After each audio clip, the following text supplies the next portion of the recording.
Okay, hi everyone. We should be live now. We've got some chatception going on here. I've also got my phone up because once I start watching the trailers, it'll be hard for me to see the chat. So, I'll just try and figure out the best way to do this. But I should just mention people in the chat are mentioning trails. So the thing about that is, I actually do think we should also watch the Trails in the Sky second chapter trailer. That is, unless, there's, like, I guess I should probably warn that there might actually end up being major spoilers in that, because, like, they are treating a lot of Sky spoilers as, like, just, actual, common knowledge for, the marketing of Sky second chapter, sadly. But anyway, yeah, so just as a quick thing here, I have not seen this direct. I do know the basic reveal of the parallel routes, along with somebody having a gun, the Eshmel stuff a little bit, and the fact that a certain somebody is in the game, with blonde hair. But, okay, so let's just go ahead and start this up right now. Yeah, the Australian rating, from what I remember, is pretty similar. I think it's M for, like, fantasy themes and violence or something like that. Use of alcohol, though, interesting. I guess they have been a little more open to talking about, booze in the newer Fire Emblem games, I guess. Oh, Dan says, I've heard there are major spoilers in that Sky trailer. Okay, good to know. Just got back from a convention with friends. Cosplayers Aubrey from Amore. Nice one, some Asian. Okay, so now let's actually begin. And also tell me in the chat if the sound's too high.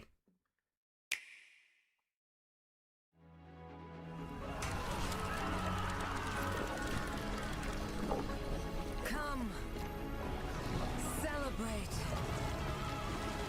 the second birth of this world's rightful ruler. At the advent of the underworld. There's the baby again.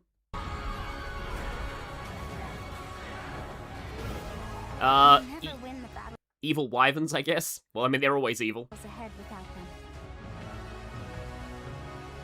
Wait, Theodora's statue, part of her head's missing. I hope that's not indicative of what happens to her if Eshmel doesn't intervene. I kind of like that shot, because I wonder if we probably will be. Like, like, getting to fight giants like that, that'd be cool.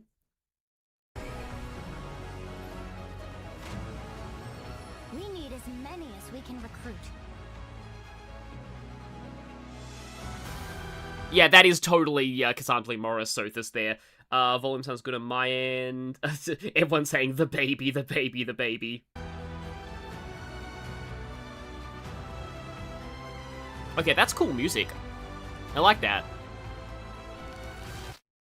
Ooh, and sudden cut with, like, staticky, like, video feed kind of thing. The Dagdan Empire, a land at the peak of prosperity under the rule of the gods. In the capital city of Daxian, bustling markets, ports teeming with Okay, I like that ship with the big unicorn thing on the front. trading ships, temples to the gods, and other establishments line the crowded streets. This is also where the heroic games are held in tribute to Dagda, the Empire's first and founding king. Yeah, I've heard that some of the gods and others are... Thank you for being a member for 8 months, man, Crusoe, but some of the gods are, like, more, like, confirmed in this. Also, I noticed that in the background of one of these scenes... Like, hang on for a moment. I think I just saw somebody who... Yeah, this girl here has similar skin complexion to Theodora's people. So I think... And this guy, too. So I think it's like... Oh, there's also a clone. I just noticed that. Clearly, it's the same NPC twice. Yeah, the Underworld Army's already infiltrated. They've got clones of everyone everywhere. But yeah, I mean, I shouldn't blame a game for just copying NPC designs, but still. But, like, anyway, it is kind of pretty much confirmed that this particular sort of kind of grey skin tone is sort of from her area. And I think it actually is historically a reference to how the Spartans were described. This is also where the heroic games are held in tribute to Dagda, the Empire's first and founding king. The heroic games have begun! It's said that Solel, the current ruler, Oh, he has a name now. They were just calling him the Divine Sovereign. Also, it's funny how they're like, Dagda's our first king.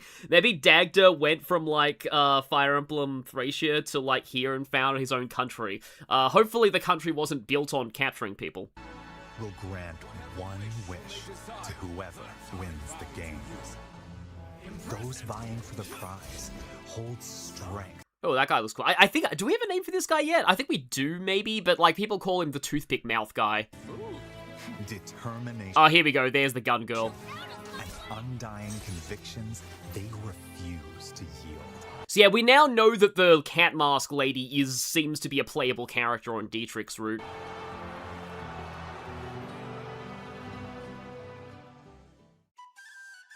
The story revolves around I like this flute music. This flute has my attention. 4 heroes who have entered the heroic games. Who you choose will determine how the narrative unfolds as they fight for glory. Huh. That does sound very root splitty. Kai is a young boy living in the peaceful village of Ribera on his 15th birthday. And yeah, we actually see this guy's dad. Also, I think this guy's also playable. We've seen him in other footage. He looks kind of like an armor knight, but yeah, here's Kai's dad, and apparently Castor is not the same name as Castor in Shadow Dragon in Japanese, because in Japanese that's Kashim. His father is imprisoned beneath Daxian for crimes committed. Oh, this is Kai's battle theme. Okay. In hope of a peaceful life as a family, he sets out with his childhood friends to win the heroic games and save his father. Friends, yeah!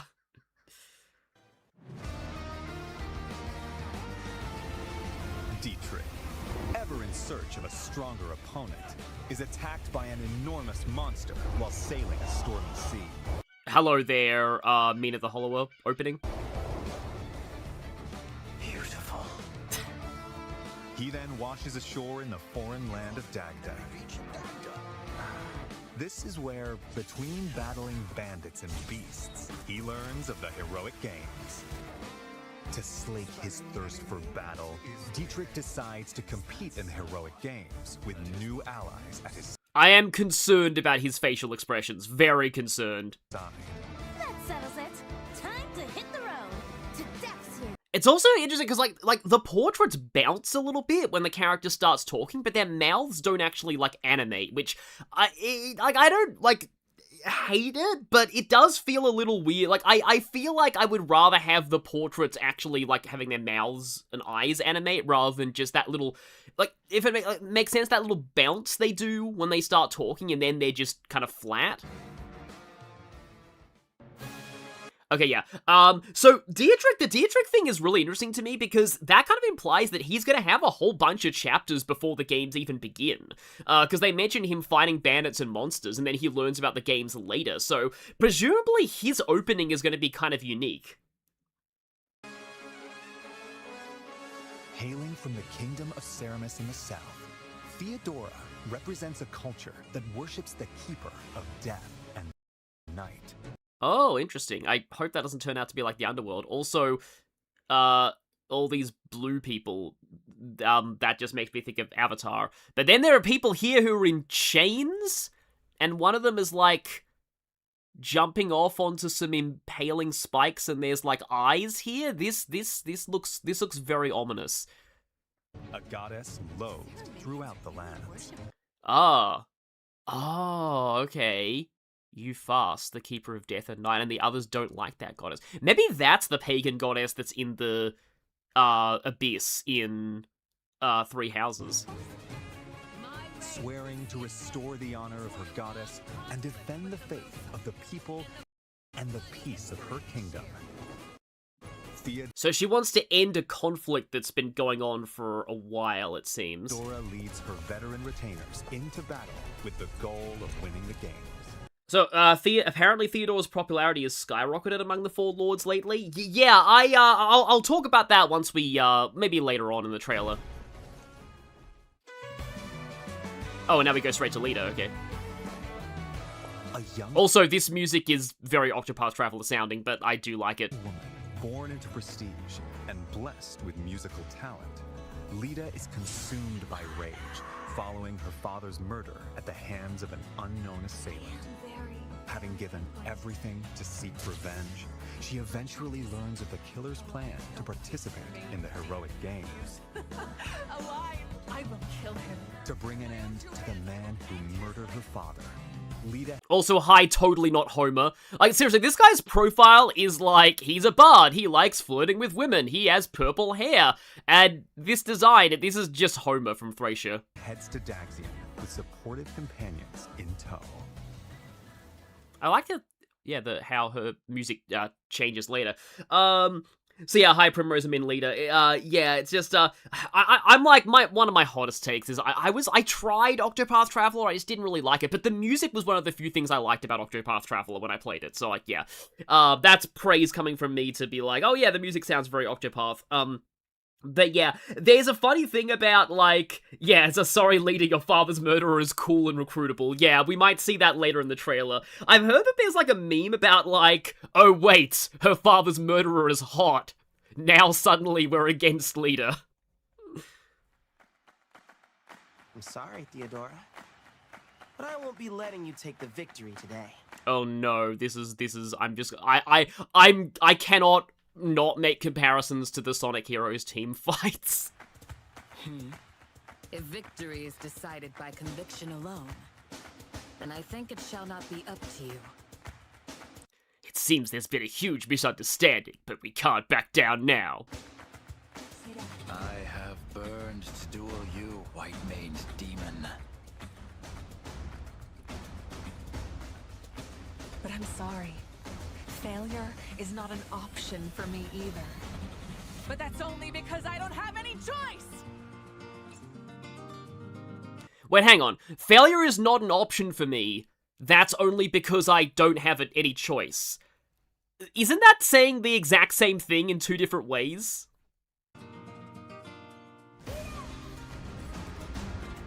Going into each match, you'll choose your party members. Oh. Okay. And you have guests. So Kai has... okay, I get the sense that, like, sometimes the teams, like, team up. Also, this guy looks cool. And so you can choose from, like, Kai's party here, and then you have some people. This explains why there are a lot of green units in some of the other footage. And their initial placement on the field. Then, let the battle commence. Each unit's movement range is shown in blue. Okay. And their attack range in red. This is funny because I just got done recording part 1 of Blazing Blade where I talk about how the tutorial doesn't actually talk about the red attack range. But yeah, so this is just normal Fire Emblem gameplay, I guess. Once all of your units have completed their actions, your opponent's turn begins. Yeah, pretty standard. You'll take turns moving and fighting across the map. Ooh, oh, that's interesting. We've got a... Look, are they marking like a charge or something? Engage in fierce combat. Yeah, because it feels like, oh, any of the... Oh, so she's, like, kind of vital, huh? But because it feels like, because in Engage, there were moments where, like, enemies used, like, oh, I mean, technically that was also in Three Houses, but, like, you know, there were, like, AoE things showing up on the map that were telling you, like, you know, what was going to happen, like the avalanche in Chapter 24, so... Victory includes defeating the opposing leader, among other conditions.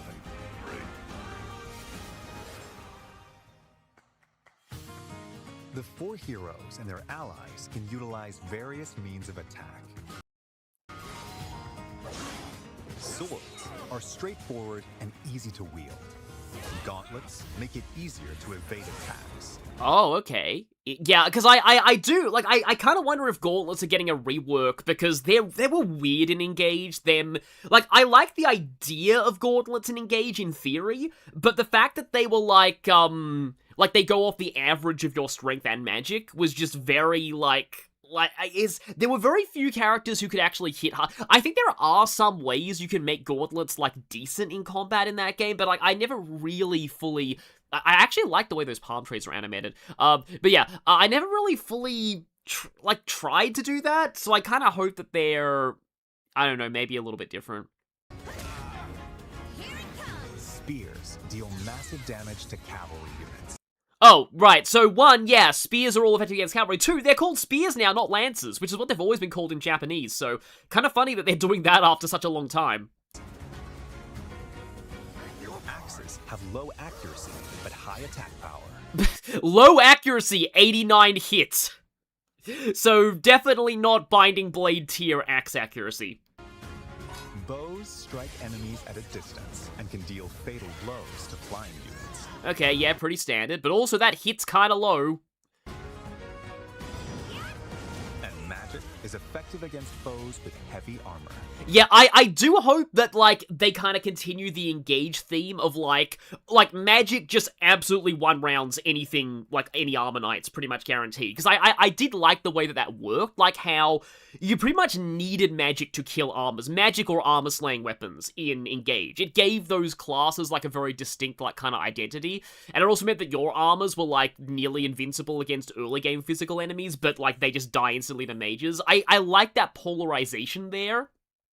It can also heal or otherwise support allies in dire situations. There are also swords that call down lightning, gauntlets that look like firearms. Oh, that's a gauntlet! Okay, I was wondering about the gun, whether it would be its own thing, or... I didn't expect it to be considered a gauntlet, though. I mean, I suppose if she's like a priest-type class, that makes sense. They've kind of been leaning towards the priest classes using that. Also, I expect the chat's gonna, like, spam, like, oh, for his neutral special, he wields a gun. Also, bronze weapons are back. I mean, they've been kind of in the series for a while, but still. Shooting upside down, definitely Claude's relative. Wait, was Kai riding a unicorn before? It's actually a bit more info regarding magic, but we'll get to it later. Hang on, let me just... Somebody's mentioned Kai was riding a unicorn. I don't want to lose my current place here. But I guess it's a Hadouken. 1 to 2 range gauntlet, yeah. Other unique weapons to find. I wonder if her gun is like a unique weapon to her, or if, like, it's just a general class of weapons that you can give to anybody. Because, like, she was a game over condition earlier in the footage, so clearly she's important. Positioning. Unless they're just going by, like, Radiant Dawn rules, where, like, anybody dying in the early maps is a game over condition. Is a key element of combat. When you strike within an enemy's range of attack,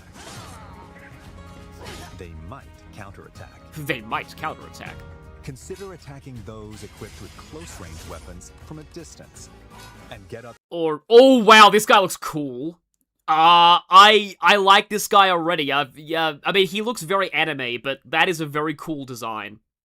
Close and personal against long-range opponents to avoid counterattacks. I mean, I guess, but, like, practically a lot of the time, you know... I'll talk about this in my FE7 playthrough. I've already recorded up to the point where Will joins. Also, we can see a mini-map there, and yeah, these are, like, wheelie spike barriers. So I guess these are, like, kind of mobile, huh?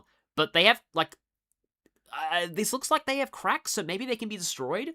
Like, anyway, it does look like the map design is very, also, this is an Avoid plus 30 forest, too. Like, it looks like, yeah, definitely the map design is definitely more promising than Three Houses so far. The terrain can also give you an advantage. Oh, sorry, just from the chat, Nacho Hangover, there's a screenshot of him riding a zebra unicorn, but not in the trailer. Okay, zebra unicorns, that's cool. Yeah, I'm really looking forward to all of the different classes. While adjacent allies... and now the trailer talks about the forest thing. Can receive buffs. Okay, so there's a support buff, plus 3 hit, plus the crit type. And also these, so like, they might go into this later, but, like, this is interesting. Like, maybe they're not using CBA support ranks anymore. They're actually using, like, a number of hearts instead? Because, like, yeah, that's different.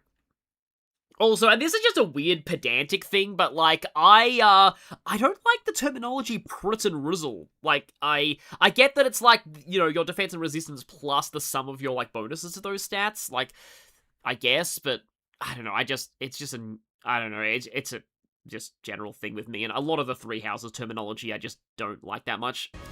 Take advantage. Oh, okay, so yeah, support buff, plus 10 avoid, plus 5 crit, okay. Of the situation to control the battlefield in your Plus 1 miss? I assume that's magic attack. favor. Combat arts are attacks. Maybe miss is like might, but for magic? Also, thank you for the $5 super chat, Under Crusoe. Have you played the World Ends With You series before? Yes, I do like those games quite a bit. Maybe I'll stream them one day. Unleashed at the expense of weapon durability. For mounts so far, we've seen Orneus, Armored Orneus, Megarius, horses, chariots, zebras, zebra unicorns, pegasi, wyverns, and elephants. There are attacks with greater power, longer range, Oh wow, that's a big range attack. Also, Deadeye actually being good, finally. or other advantageous effects. So use them in decisive moments. Yeah, I will say, like, one of the few types of... Because I know this is just a me thing, because, like, I'm just an old fan of this series, and there's just a lot of Three Houses just changed a lot of things, so I didn't really like the combat art system. I never really found it that intuitive, but then again, there's just as many people who didn't find the emblem system in Engage intuitive. But, like... the few combat arts that I did like using in Three Houses were the bow ones that increased range. Like, those were interesting, so I'm glad they're still here. There are also special moves that consume your soul in exchange for power, Okay, just casually saying consume your soul in exchange for power. called Blaze Arts. Huh. Kai releases a burst of otherworldly power from his hand to cast. So all of these, everyone, so it's not just a Kai thing. Everyone has these, and they all are, like, pretty much underworld things. I assume they're all underworld things. Flames in a wide area.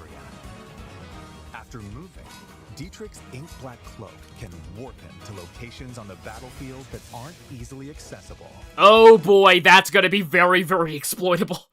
Yeah, Dietrich's already looking to be, like, the fact that he has, like, an inbuilt, like, mini warp, it's not like a super long-range warp, but it's a warp nonetheless.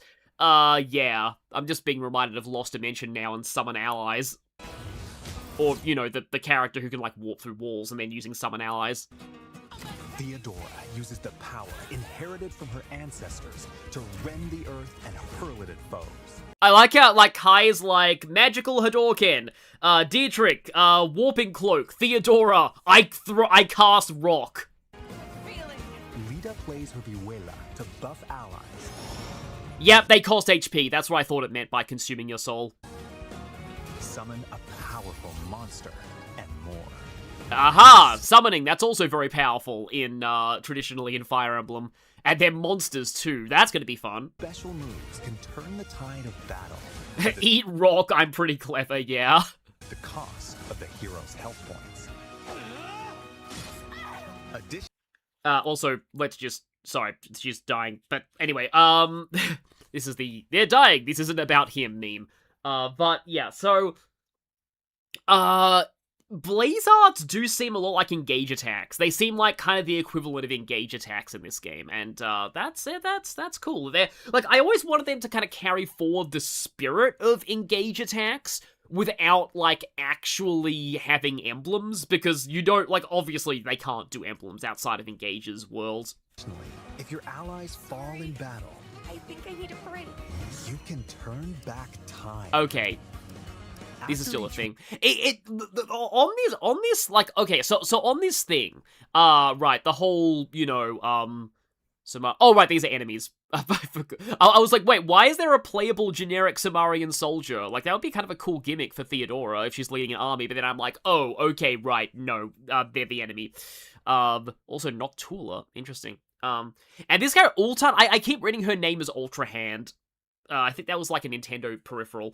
But anyway, yeah, so like, I think I've already talked about the rewind mechanic in, like, Engage or, like, the playthrough or somewhere else on the channel, but, like, I do find it kind of funny that, like, when the rewind mechanic returned in Engage, people were really mad at first, like, when they saw it in the trailers. They're like, oh, like, it encourages bad design of, like, they were thinking that it encourages, like, ambush spawning reinforcements, and then they're like, oh yeah, they can just pull that because they know that players can just rewind after that. And then it actually turned out that, like, no, Engage's map design was still good, even with a rewind system, and it was just that Three Houses' map design wasn't great. I don't want to be knocking Three Houses much, but in this, because I am getting way more optimistic towards this game, as you can probably tell by my tone of voice, but, like, yeah, I do think it was kind of funny, though, that they're like, yeah, so I don't think that these are ultimately, like, a bad thing for the series. It's probably here to stay. I just wish that they, like, didn't need to justify them in the story every time. Like, just have this be a quality of life thing. It's also really funny, I was doing some practice for a potential, like, Engage speedrun stream, and, I forgot that on normal mode in Engage, you get unlimited rewinds. Like, it's limited on hard and on maddening, but I could because I'd never played normal, before this speedrun that I'm trying, and I didn't realize that you got unlimited rewinds on normal. Also, this seems to be called Fortuna's Blessing. You can rewind to any previous point in battle, so don't be afraid to rethink your strategy if things don't go as planned. Based on their class, such as Shido, who are skilled with swords, Bardingers, who fight on horseback, and Bishops, who use white magic. Yeah, so some of the classes are, like, kind of traditional ones, but with different names. A unit's abilities can change dramatically. Oh, right, I don't know if this is in the trailer, but I think it's been confirmed that you can actually view growth rates now. Like, the game will literally tell you a character's growth rates in the UI, which, I mean, they should have done that several decades ago, but it's cool that they're doing that now. The weapons they can wield. Okay, top right is consumable for rewinds. Okay, that's good to know. So there are, like, limits, yeah. And their range of movement. So also, yes, the weapons they can wield is determined by class. So already, I am glad that they're getting rid of the thing with Three Houses where everyone can just use every weapon. Also vary. Classes are divided into beginner, specialty, and advanced tiers. Beginner classes are the foundation. Gladiators excel in handling weapons. So they're, like, basically Myrmidons. Diviners can wield magic. And Orneus riders can cover more ground. There are 5 beginner classes in all. So Orneus is, like, the lowest tier of cavalry. Interesting. Specialty classes have more specific abilities. Armored knights boast ironclad defense with heavy armor. Let's hope they're actually good in this game, because, like, Engage was a good step forward for Armor Knights. The problem was that, Louis was very good in the early game and then sort of fell off. Like, even, like, I tried to make him work in the late game. You might notice, I think I used him in my playthrough, but he dropped off more and more as the game progressed, which is kind of sad, because, like, he's a massive juggernaut in the early game, but then he just kind of yeah. So, I giving them 5 movement, I don't think really fixed. I think what actually made Louis good in the early game was just that he was just so tanky that, like, physical enemies couldn't really kill him. And that plus Sigurd, you could just charge him into the fray with Sigurd, and then just everything just, like, tinks off of him. But anyway, like, hopefully they'll be alright in this one. Wing soldiers can leap. What about Jade? Yeah, I wish Jade, also, I do like her design too. Damina Spear, that's interesting because originally, I think in trailers we saw Theodora using that and we thought that was her exclusive weapon, but it apparently isn't. Anyway, sorry about that. So, Jade, this isn't super relevant to this trailer, but, like, Jade is just, I want to try Jade in a playthrough, but the problem with Jade is, like, Actual Lizard summed it up of, like, She's an armor knight who has better resistance and speed than Louis. The problem is, it's not enough resistance to not die to magic, and it's not enough speed to avoid getting doubled. So really, she's just kind of a worse Louis who joins later. Which is a shame, because, like, I think you're meant to, like, reclass her. But I like Jade in theory. I think I tried using her once, and it was just kind of not that great, because, yeah. If they wanted to make, like, an armor knight with good resistance, then they should have, like, done it the way that Benny in Fates has done, where Benny actually just has resistance that's almost as high as his defense.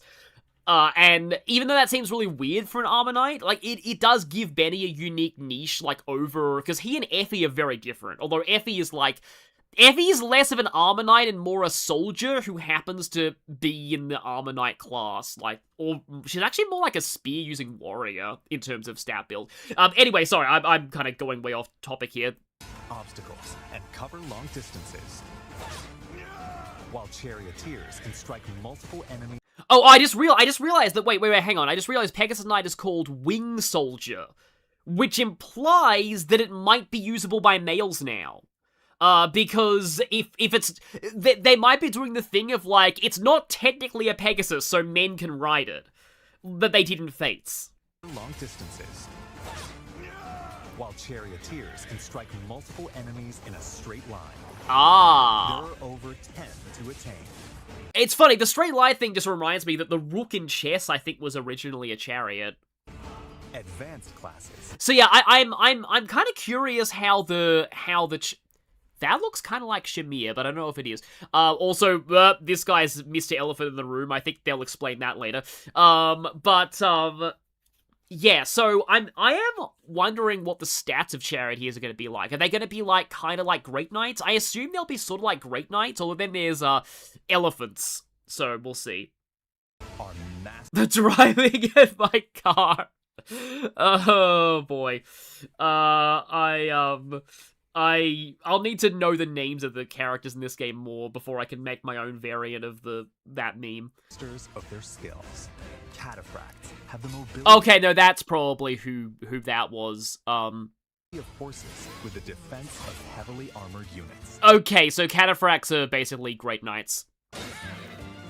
Except they have worse mobility than horses usually. That is, if they are indeed Great Knights. Okay, you know what I just realized? Something that's actually messing me up slightly is that crit hit attack. So when I first looked at the UI, I was like, wait, where's attack? Because I'm used to attack being like here. I'm used to it being attack crit hit. No, attack hit crit. And then here it's like, I get what they're doing. They're having the two sides attack closer to the middle. But like, it's mirrored for both you and the enemy. And I don't know if that throws off anybody else. But it kind of throws me off a little bit. Guardians are skilled with both spears and white magic. Oh. Plus other classes. Oh, that's also a totally an undead ostrich, but like, that's interesting. Spear and healing. I mean, I'm probably gonna be putting my foot in my mouth when I say, has there ever been a class like, because I know that you had Holy Knight in Three Houses, but that was a mounted version. To possess a combination of strengths. You'll also find the overwhelmingly powerful elephant riders. So yeah, that's fun. Also, wait, no, hang on. Let's before we do that, let's just show the elephant again. You'll also find the overwhelmingly. I like how people are calling her Anna Bullector. That's such an amazing nickname.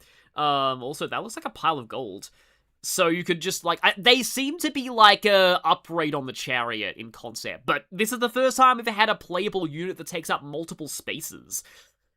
Though I do wonder how this is gonna, like, work gameplay. I guess they probably have kind of low base movement, but taking up multiple spaces also might be a bad thing for you, because it might be harder for you to position things. It means they can choke point, like, 2 tiles wide at a time as well. So there are, like, for example, yeah, like she could choke point this bridge on her own without the need for other units. But it also means that you couldn't put people behind her to, like, use 2 range attacks from behind the choke point, because her elephant's butt is taking up those spaces.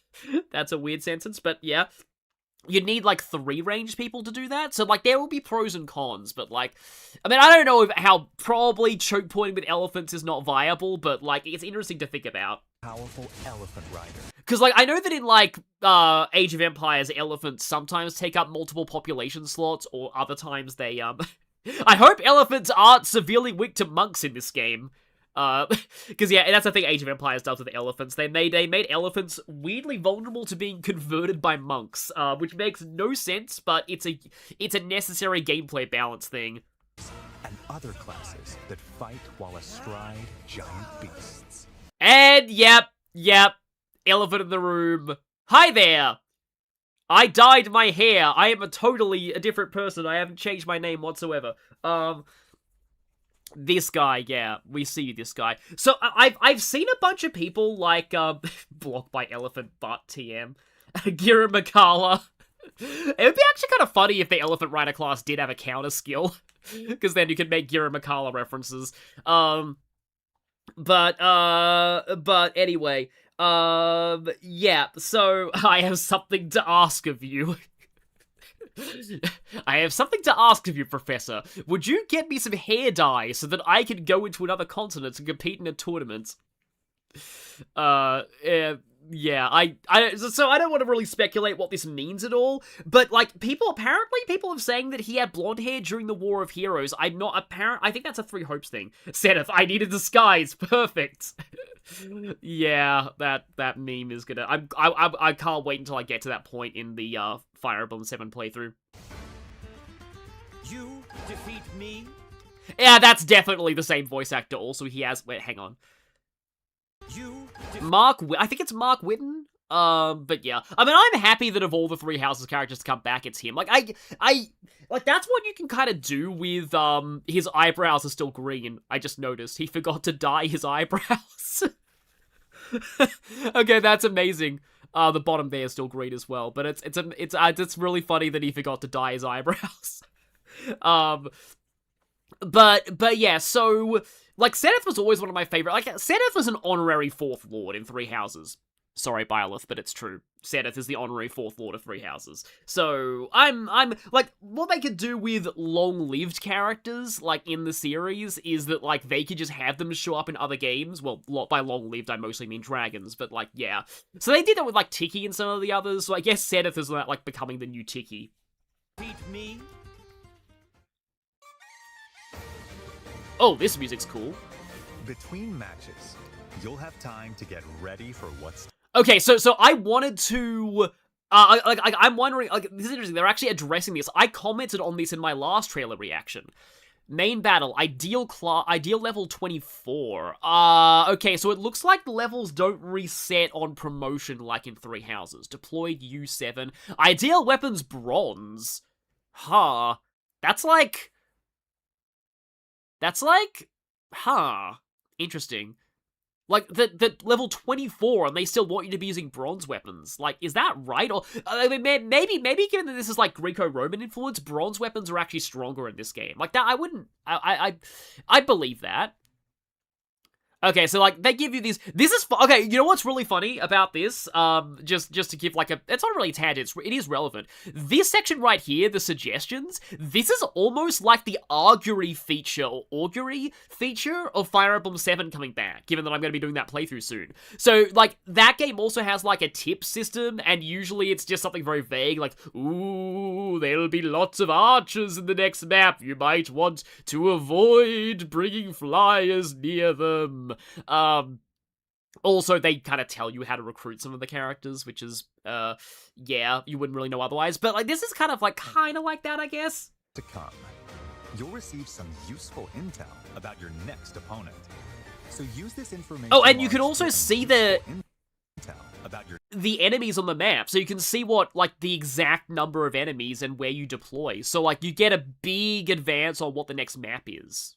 Next opponent. So use this information while exploring Daxian, or venturing off to improve your team's prowess in battle. The time is yours to spend. So delicious. Okay, yeah, we already saw this in the other trailer. Let's look at some of the things you can do in Daxian.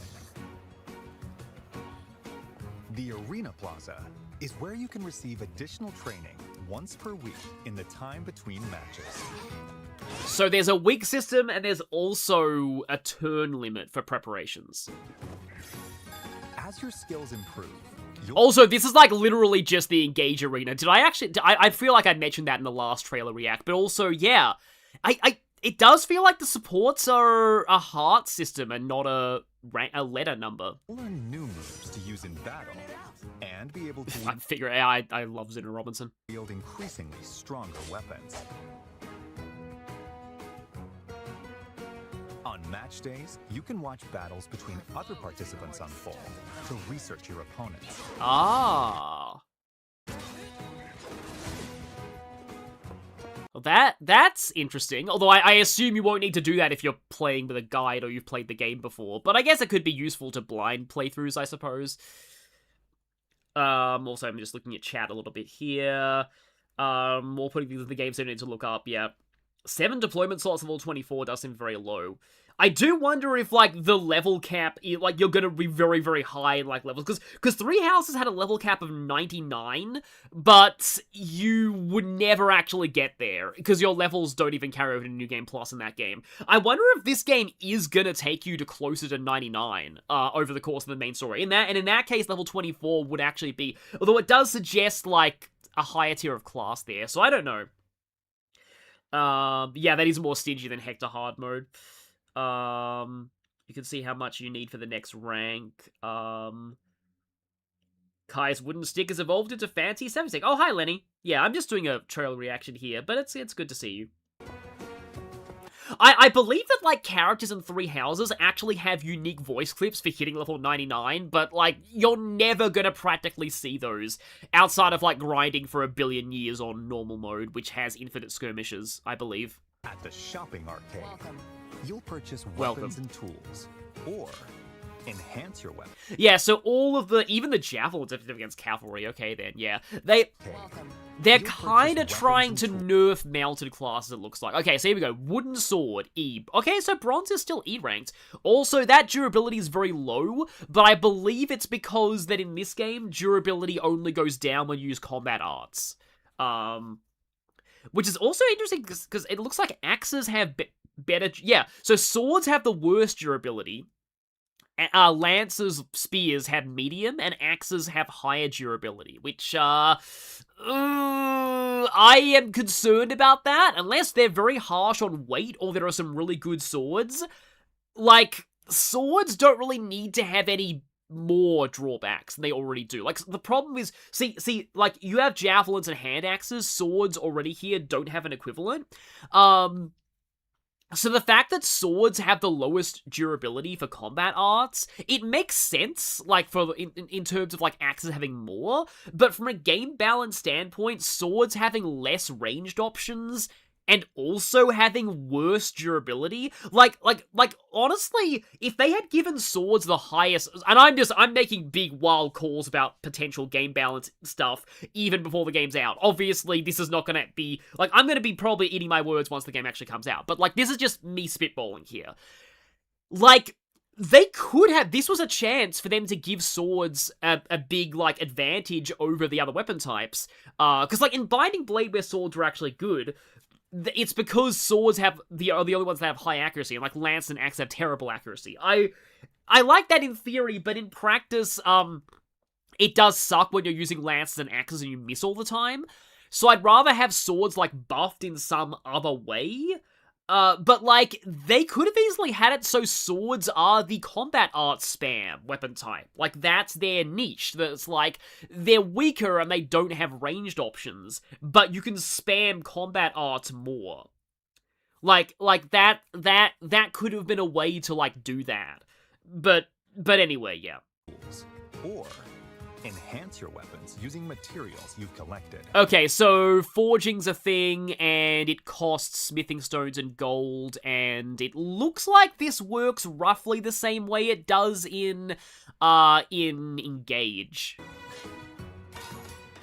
So at least it's not the refining system of, I did not like the refining system in, Fates, like, where it's just like, oh yeah, you need, like, 50 copies of, like, a bronze lance to make a plus 10 one.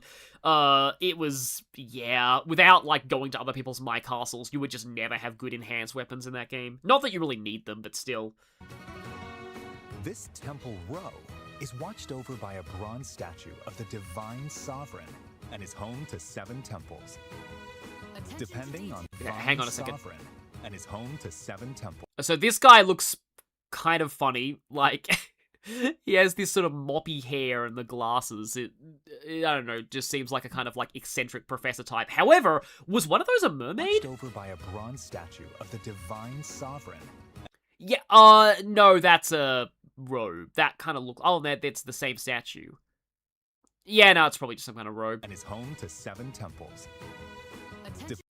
Depending on which temple you volunteer in, you'll acquire a blessing to use in... Ah, okay. Huh. Oh, wow, these are like the actual, like, deities, it looks like? Yeah. Hang on, this is... I'm gonna need to kind of frame by frame this, because this is important. So, Aurora... Sorry, this is just totally a, not really relevant to a lot of people in the chat here, but, like, an Aurora with pink hair right after the mod for Sonic and Amy's fan daughter named Aurora just dropped in Crossworlds. That's really funny to me. Anyway, but yeah, so halves damage from physical attacks, halves damage from magical attacks for 1 turn, so... I assume you, like, use these at a certain point. Also, neutralizes Underworld Boon on foe for 1 turn. That implies there's also these gods will have crests, it looks like. So, Smirnos, 50 hit for magical, range +1. Okay, so this is just, like, magic enhancing. There's also a cost here. So, like, I assume these are, like, one-time use abilities. In fact, in a way, they kind of almost... Hang on. I might be the only one who's thinking about this. I might be the only one who's thinking about this, but you have, like, sort of characters with portraits that give you, like, a boost. This is CO powers from Advance Wars, kind of. Again, I am almost certainly the only person who's made that comparison. I mean, I don't know. I don't know if anyone else has. If so, yes, because I like Advance Wars and more people should reference it. But, like, to me, this is this is kind of like Snipe Attack from Grit. +1 range to magic, +5 damage. Like, this is kind of Grit. Okay, so apparently they use the turn, like, the rewind resource. That's interesting. Also Mars. Finally, we actually have the actual Mars environment. Okay, so it's basically just the physical counterpart These to... provide effects such Actually, they do remind me a little bit of, Hades gods as well. as a temporary stat buff, having the damage you receive, and more. Okay, they didn't really explain how they actually work, but people in the chat are saying that they do cost your, like, time rewind resource. So Aurora has Auburn, Smirnos, Macule, Mars has Daphne, and Fortuna has Goneril also, but Mars, yep, already people are memeing on that. 5 points of strength. Yeah. But this is kind of cool, but I don't know who else is, like, making, like, the comparison, but it does seem to me a little bit like Advance Wars CO powers. Speak to an exam proctor to take a certification exam. Okay. Yeah, they're still doing this. I don't like the percentage chance of passing certification exams, like in Three Houses. I think it just encourages, like, save scumming, because I think you could save scum for those. It's just like, I prefer it's just, you get the qualifications for a class, like, make the qualifications a little bit harder, obviously, but you get the qualifications for the class, and then you just do it, and then you get the class. Like, it's just, I kind of don't really know what this percentage system really adds to the gameplay, honestly. Like, yeah, you can get hype moments where you'll pass an exam with, like, 5% chance, but still, it's like, I prefer it when, like, changing class is a little bit more... I also like how it's called Advanced License, but it's still very clearly a Master Seal with the Awakening, like, art. So, Bardinger lowered strength. Interesting. speed goes up, and what level is this person? Ideal level 35, renowned level 8, so that's interesting. I guess you need to get more renowned to unlock also ovate. Hang on, wait, Forest Knights? I'm sorry, I just noticed that. So Forest Knight is...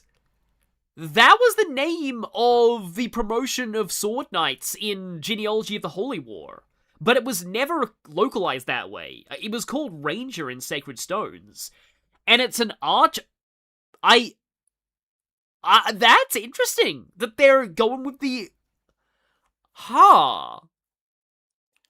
So there's another thing that, like, you kind of only really notice, like, if you've been playing the series for a while, but I'm... Like, as a person who played the early fan translations of Genealogy, so does this mean that Thracia and Genealogy's new fan translations are gonna have to revert Ranger back to Forest Knight? Because that's really... The fact that that's back as a class name, and they didn't change it in the... It's back to its Japanese name in the localization is... That's kind of surprising. But yeah, also, I'm not sure what Ovate is. It's probably some kind of magic class, but also Dreadnought is a cool name for an armored class. The chance of success depends on who's taking the test and the class they're aiming for. Yeah, clearly this guy is not doing so well in, like, Bishop. So be sure they have the necessary Hang on, skills was for that... the class they're There aiming was for. Warrior next to Shito. Okay, so Warrior is still the same. It's still an axe class. So be sure they have the necessary skills before applying.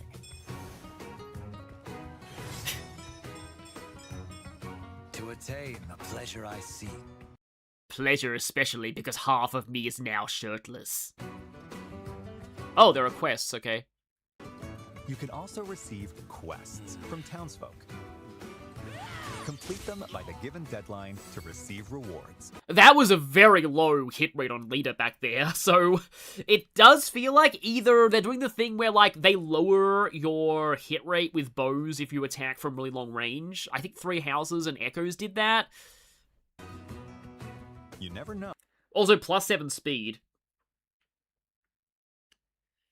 I can approve that comment, Cyberwolf, that's fine. But yeah, that's kind of a way to describe Dark Mages, yep.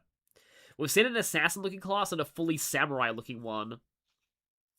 So that's 2 promoted sword infantry classes that's not listed. Oh, who might ask for your help? in this matter. Divine Sovereign? Why would someone of your stature be here? Oh, right, this is the bit where they revealed that I got spoiled on this before I watched this, but like... Apparently the Divine Sovereign just goes incognito sometimes to just help out people's problems, which is cool. I also have half of a shirt. You can also recruit powerful warriors you meet in Daxian. So, like, the whole recruitment thing is, considering what's going to be revealed at the end of this trailer, I am wondering how this is going to work. But I'll talk more about that later, because it is kind of cool they're saving the big thing until last. I thought they would have revealed that at the start of the game, trailer. Even if they turn you away at first, try giving them gifts. Appreciate it. The spirits Or invite them to share a meal. In other words, constantly give the person presents and invite them over, and then eventually they're like, oh yeah, I'll be your friend. Don't try this in real life. That's a good way to get a restraining order put on you. That might be enough to win them over. At inns, not only can you lodge and eat, but you can let time pass to gain experience and gather materials automatically. Okay, that's nice. I do like that, like, if you want things to go faster in the base, you can just be like, okay, you do this, you do this, you do this, you do this, and then just set a number of turns, and everyone will just do that. Like, that's cool. That's a good way to kind of streamline the base system. And it also advances the timer, I just noticed. Oh, Yang. Okay, so this guy has, like, a Chinese name. So there's like, probably a more, like, Eastern-inspired nation as well here. I guess they'd have to be if there was like a samurai class according to the chat, but still, that's not that I'm equating Chinese to Japanese, obviously, but like I mean that like there'd have to be like nations out there that are not like Greco-Roman inspired in this continent if there was a class like that. But anyway, do you find it interesting that Esmeralda's an armor, like an armor knight? Because, you know, we need more good female armor knights. I think currently Effie's like the only really I don't think people even think Effie's that good anymore anyway. This is your I don't want to do anything else button, yeah. Looking good. Characters who've grown close may converse and show their So, like, apparently in her profile it literally says that she thinks Dietrich is hot, so, ship, potentially? support to each other here too. Oh, and can I get a raise? Then I'd be psyched to work even harder. Also, fully voice support conversations, yeah, always, like, you know, I'm glad that is a thing that's been established. Now, please, Persona 6 have fully voiced every rank of social links, because, one of the few complaints that I had about, Metaphor was that the Bond rank ups were not all voiced. Thanks, Kai. I came here to say I was pulling for you, but it went the other way around. As your journey continues, you'll gain access I'm sorry, but I can't help but think about the Yu-Gi-Oh! Abridged fan service. to even more facilities. Remember this for a long time to come. Apparently, people are joking about Lysander's headdress being like revives from Pokemon, and yeah, I can definitely see that. This is the Pale Raven's Purge. Oh, here we go. Okay, now I think we're getting into the big reveal. But anyway, let me just check. Effie is still considered good, but people really encourage you to leave armor. Oswin, Renator, and Gatry are the only like good armored units that stay armor. Cutscene backgrounds that don't suck. You know what's weird? Like, people complained about the support backgrounds in Three Houses supports. I never minded them. I never noticed that they were just PNGs, like static PNGs. Unless there's a contradiction where I actually did say that I didn't like them in one point in the Three Houses blind run, but like, I'm pretty sure I never really minded those backgrounds. And I didn't really engage either, although there were a few in engage that were kind of blurry textured flowers, but still. Can I get a raise? Same. No 2D backgrounds, Olympia's huge hair, hot springs, burb. This world's imperfect because Lysander, burb. Okay, let's keep playing. A spot where a mysterious white bird rests its wings. From here, you can swap to a different hero. Yeah, so I'm pretty sure that, like, it's funny how casually they mention this, that, like, I wonder how people, like, I don't want to look at because I never look at chat reactions, also Flame Lord info. What the heck is Flame Lord info? Hang on, did it always say Flame Lord info? Rests its wings. Yeah, it still says Flame Lord info. Yeah, what the heck is, Flame Lord info? But, like, I do wonder how much the chat would have, like, exploded at this point where it's like, oh, by the way, this is not a mutually exclusive route split like Three Houses. You actually play everybody's story. From here, you can swap to a different hero. Progress is saved for each of the heroes, so playing through all 4 of their stories in parallel is an option. Or you can just go through one of them and then finish it and then go through the others. So, essentially, it's Sonic Heroes. Yeah, I do just, like, I love how casually they mention that. So, does Fortune's Weave have roots? Well, yes, but actually no, I guess. Oh, and no more save swapping for multiple routes. That's also good to know, yeah. But yeah, the 4 pro tags are the Flame Lords. I wonder if they're going to do something funny with, like, the Fire Emblem in this universe then. Because, like, Flame Lords, maybe all 4 of them together are, like, the Fire Emblem.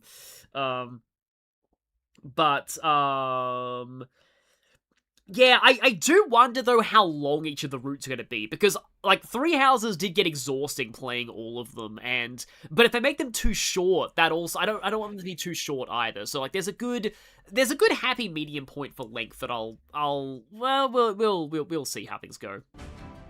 When you venture outside of Daxian, you can explore areas across the continent. Okay, this is cool, but also, please get back to the route swapping mechanic. Also, Megaira's Beacon is her faction name in English. It was called, like, Megara's Torch, I think, a Japanese that... Or at least that was the initial translation. And I'm just like, that just sounds like Disney Hercules. Time passes every time you move. Even though Megara was actually from the original Greek myths as well, but she was very, very different. So plan your expeditions... Okay, so every time you take a step on the map, time passes. carefully. Visit towns to purchase local wares. Oh, the towns are 3D modeled. I mean, they look pretty small, but... Oh, right, no, actually, this is a natural extension of Engage's... Yeah, okay, that's cool, because I did hope that they carried forward Engage's, like, walking around after battle, like, mechanic. Because clearly, like, what it was doing was, like, the maps are, like, the actual battle maps are already fully modeled anyway at this point in the series. So, like, they're just using them as overworlds now, too. But yeah, this is a good way to utilize that Engage thing of, like, oh yeah, you can walk around in the areas. But this time, it's connected on a world map. You can just walk into the... I mean, Engage had a world map, too, but it didn't let you revisit, like, towns. Anything you'd like? Oh, this actually reminds me a lot of... I read that as White Fletchling. This reminds me a lot of, Metaphor, like going to towns and buying town specialty items. Or gather information The Delta Dragon already said it in the chat. This reminds me of Metaphor. that could be useful on your adventure. Oh, a huge ship. Go ship, maybe. Travel with your allies to improve everyone's abilities in battle. Enemies will randomly appear on the world map. Hopefully the enemies randomly appearing on the world map can't move the turn they appear and attack you and get an ambush and kill your healer before you get a chance to even move. Echoes. Yeah, Echoes was funny that way. Like, I get that it's kind of your fault if you let yourself get ambushed on the world map, but, like, it really... Fire Emblem should never let the enemies move before you, because...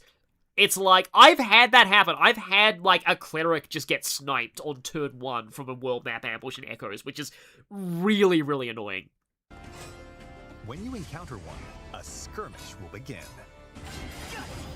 And, yeah, those portraits are not placeholders. They actually are just generic, faceless people, but, I mean, the rest of the game looks polished enough that it's fine.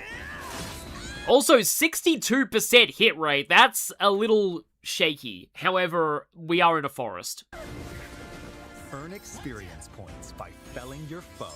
Yeah, that actually looks like a cassowary, which is funny, so...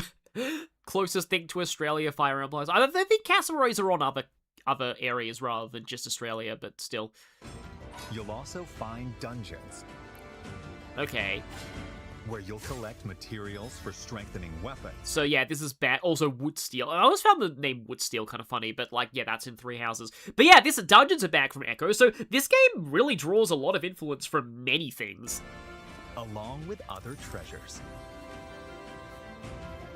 When you encounter enemies roaming in a dungeon. Okay. That's a little bit of an elephant in the room. But I presume this is like maybe an older Garthan facility or something. A turn-based clash that yeah, this is weird. Like, I'd heard that this was a thing, like, but like, what? Like, normal JRPG battles in a Fire Emblem game? Like, what?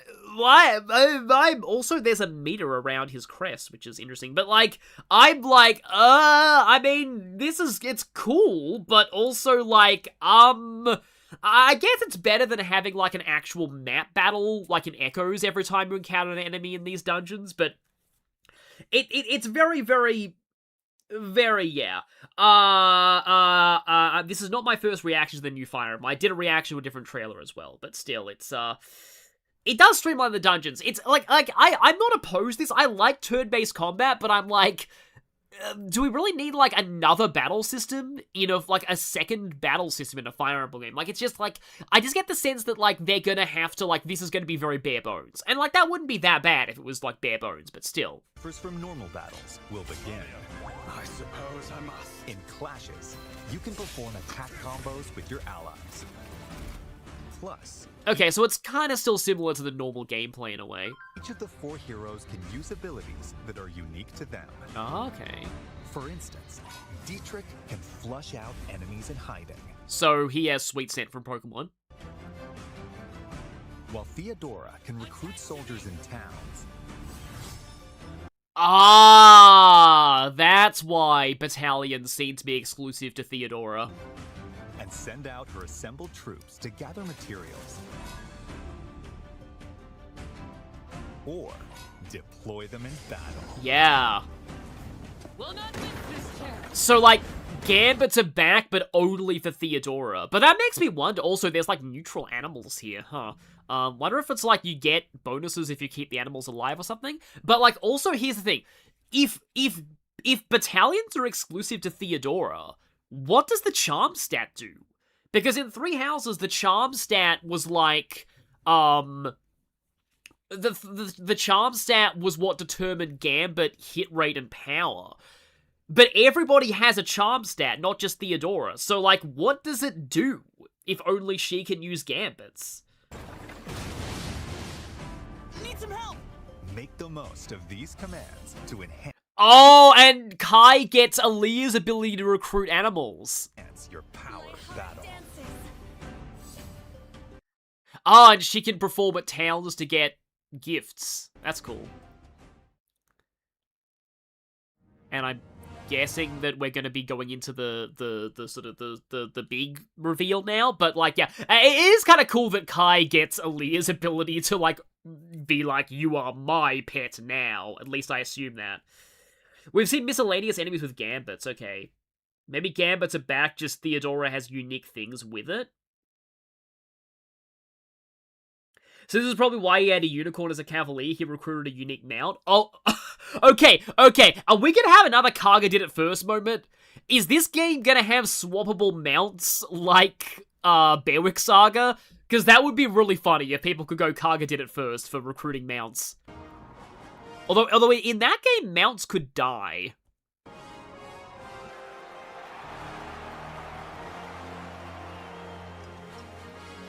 Bold warriors, draw now upon your strength. Hold fast to the devotion in your beating hearts. For those who stand upon the final stage, I shall grant whatever wish you may desire. So say. What if the wish is destroy the world? Like, is that possible? Actually, I just realized I think that's kind of the plot of the Fate series, sort of. I, the divine sovereign, that I vow to you.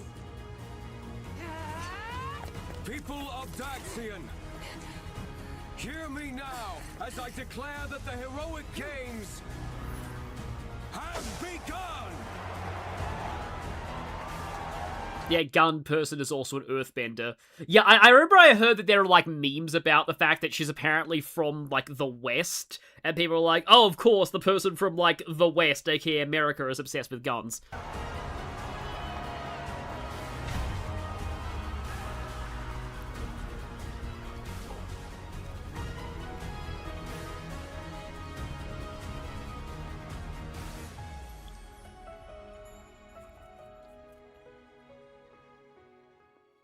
Oh, no, the Divine Sovereign's definitely not Matthew Mercer. It doesn't sound like him. It'd be cool if it was, but yeah. And now, yeah, here's the thing. Like, they wouldn't have put, like, a year display in the calendar if it wasn't going to be, like, relevant in some way.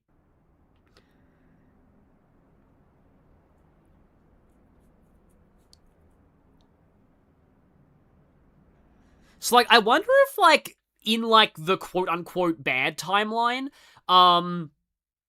like, the person who won the tournament was, like, an underworld army plant, and they were like, I wish for Baylor to be revived. And it's like, oh, I guess I have to grant that. Well, we're screwed now. Yeah, see, again, like, the head is smashed off of Theodora's statue. That's very, very concerning.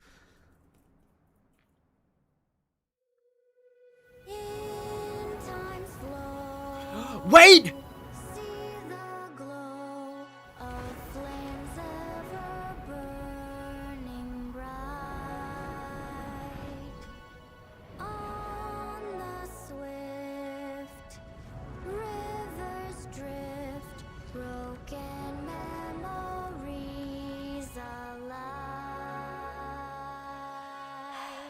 So the reason why I'm so sorry for that pause frame. The reason why I freaked out at that is that in Three Houses, I was always extremely annoyed that we never got a full version of that song. Those lyrics you just heard Sothis singing, that was all we ever got in Three Houses. And it bugged me to no end, because, like, they got the makings of a vocal song in the game, like a different one besides Edge of Dawn, and you never hear the full lyrics. Maybe it's because it's actually the theme of this game. Maybe there was because I am wondering if I'm wondering if that we are gonna hear the full version of that song in this game. Like it's gonna be like the credits theme or the main theme of this one. And in that case, yeah, that would be cool that it's like it got a brief cameo in Three Houses, but actually it's the theme song of this game. Also, given every lord has some cursed artifact, Kai's gem, Dietrich's cape, Theodora's arm. Oh yeah, Theodora does have the prosthetic arm, yeah. Leader's instrument, which enables Blazards that eat their soul. I imagine they just get taken over. Okay, yeah. Maybe. And I do know about that Shadowcoin, I'll talk about it in a moment. I see that my song has finally reached your ears. That's meta, given what I was just talking about. I see that my song is finally relevant. Outside of being, like, the instrumental melody of, like, the Silver Snow final chapter theme.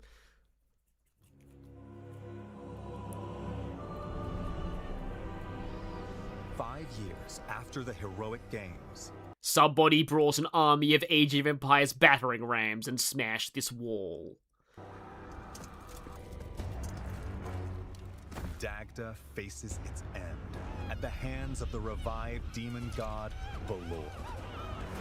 Again, the baby there, I am very curious about that baby.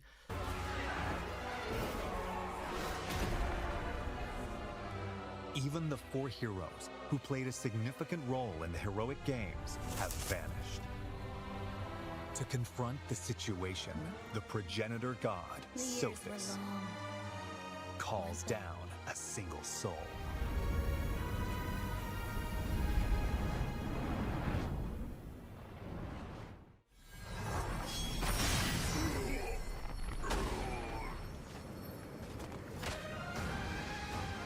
Okay, this is cool music.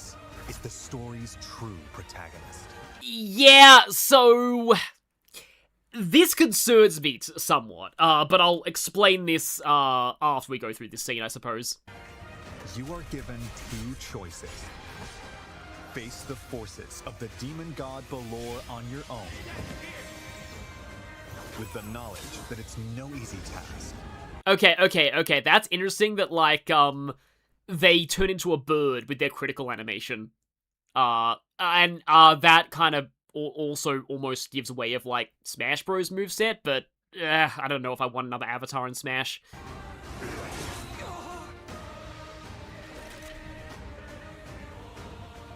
Or use the time-traveling powers of the goddess Fortuna. So, apparently, Fortuna has the same voice actress as Sothis in Japanese. So, some people are thinking that Fortuna might be, like, another aspect of Sothis. To change the fates of the 4 heroes. You must carve your path in the hope of saving Dagda from destruction. Those who join you in the future will strengthen the might of your assembled forces. This actually makes me wonder, like, whether they're gonna go for, like, a Breath of the Wild thing, where it's actually possible to win without recruiting all 4. But maybe you get a different ending if you don't do it with all 4 of them. Like, I assume that beating Balor with all 4 recruited is, like how you would get, like, the true ending, quote unquote. But, like, I do wonder if it will actually be, like, because they act like you can do it at, like, any time. Like, that it's like in Breath of the Wild where you can go to Ganon whenever you want. It's just that if you haven't got all 4 Divine Beasts by then, you don't get the does the game just end at, like, Calamity Ganon's first form or something? I forget how it works, but, like, I feel like, yeah, you don't actually get the full fight, and you just get, like, a limited ending. So maybe that's the case? Like, they could actually... Ooh, Shadowcoin in the chat. Shadowcoin in the chat, that's interesting. Like, what if the ones you didn't recruit are, like, Deadlords that you have to fight? That would be... I can see that happening, actually. But yeah, I very much assume that if you... Oh yeah, it could also be like Chrono Trigger, where, like, when you get the ending, it changes things. Because, like, they could potentially still do, like, route-based endings where, like, you beat Baylor with only one of them in your party, and you'll get, like, their individual ending. Like, they could do it that way, but, like, that would be a lot of work, and, like, ultimately, like, I would assume that, like, the best ending is getting all four.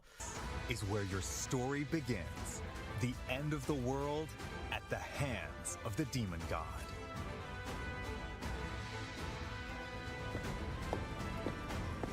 So Natranger of the chat also said the dragon seems like it could be Theodora as well, because its head looks like her crown. Which path will you walk? The rest is up to you. Fire Emblem Fortune's Weave launches September 17th, only on the Nintendo Switch 2 system. Pre-orders are available now on Nintendo eShop. The Fire Emblem... Okay, yeah, we already had a leak of this art book before, so we knew about Eshmel. Collection, which includes a 150-page art book, 12 character art cards, and more will be available the same day. Yeah, I don't know if I'll end up... Because it doesn't... Like, I've got some of these editions before, and they're not really... Not to be, like, too negative, but, like, the art books you get aren't that great, and, like, you really just get the Steelbook, and that's kind of, like, it, but, like, I've had some... There are some decent collector's editions that I have. Like, I got the collector's edition of Hyrule Warriors that came with, like, Link's actual scarf from the game. But I don't know if I'll get this. Plus, more Fire Emblem content will be available following this presentation. Okay. Nintendo Music, a service that lets you listen to Nintendo game music. I actually don't have this app. Anytime, anywhere, will be updated with certain tracks from this game, including the main theme, later today. Okay. Additionally, the Nintendo Today Smart Device app, which brings you daily updates from Nintendo. Why is Three Houses there? You'll receive a new Fire Emblem theme beginning tomorrow. The app will also feature new information about Fire... Oh yeah, so we've seen a few of these already. That's how we got some of the VAs confirmed. Fire Emblem Fortune's Weave leading up to launch. There will also be a new Ask the Developer article. Huh. Okay, that's cool. I mean, I sort of worry that it might spoil things. Developers share their thoughts about working on this game on September 15th.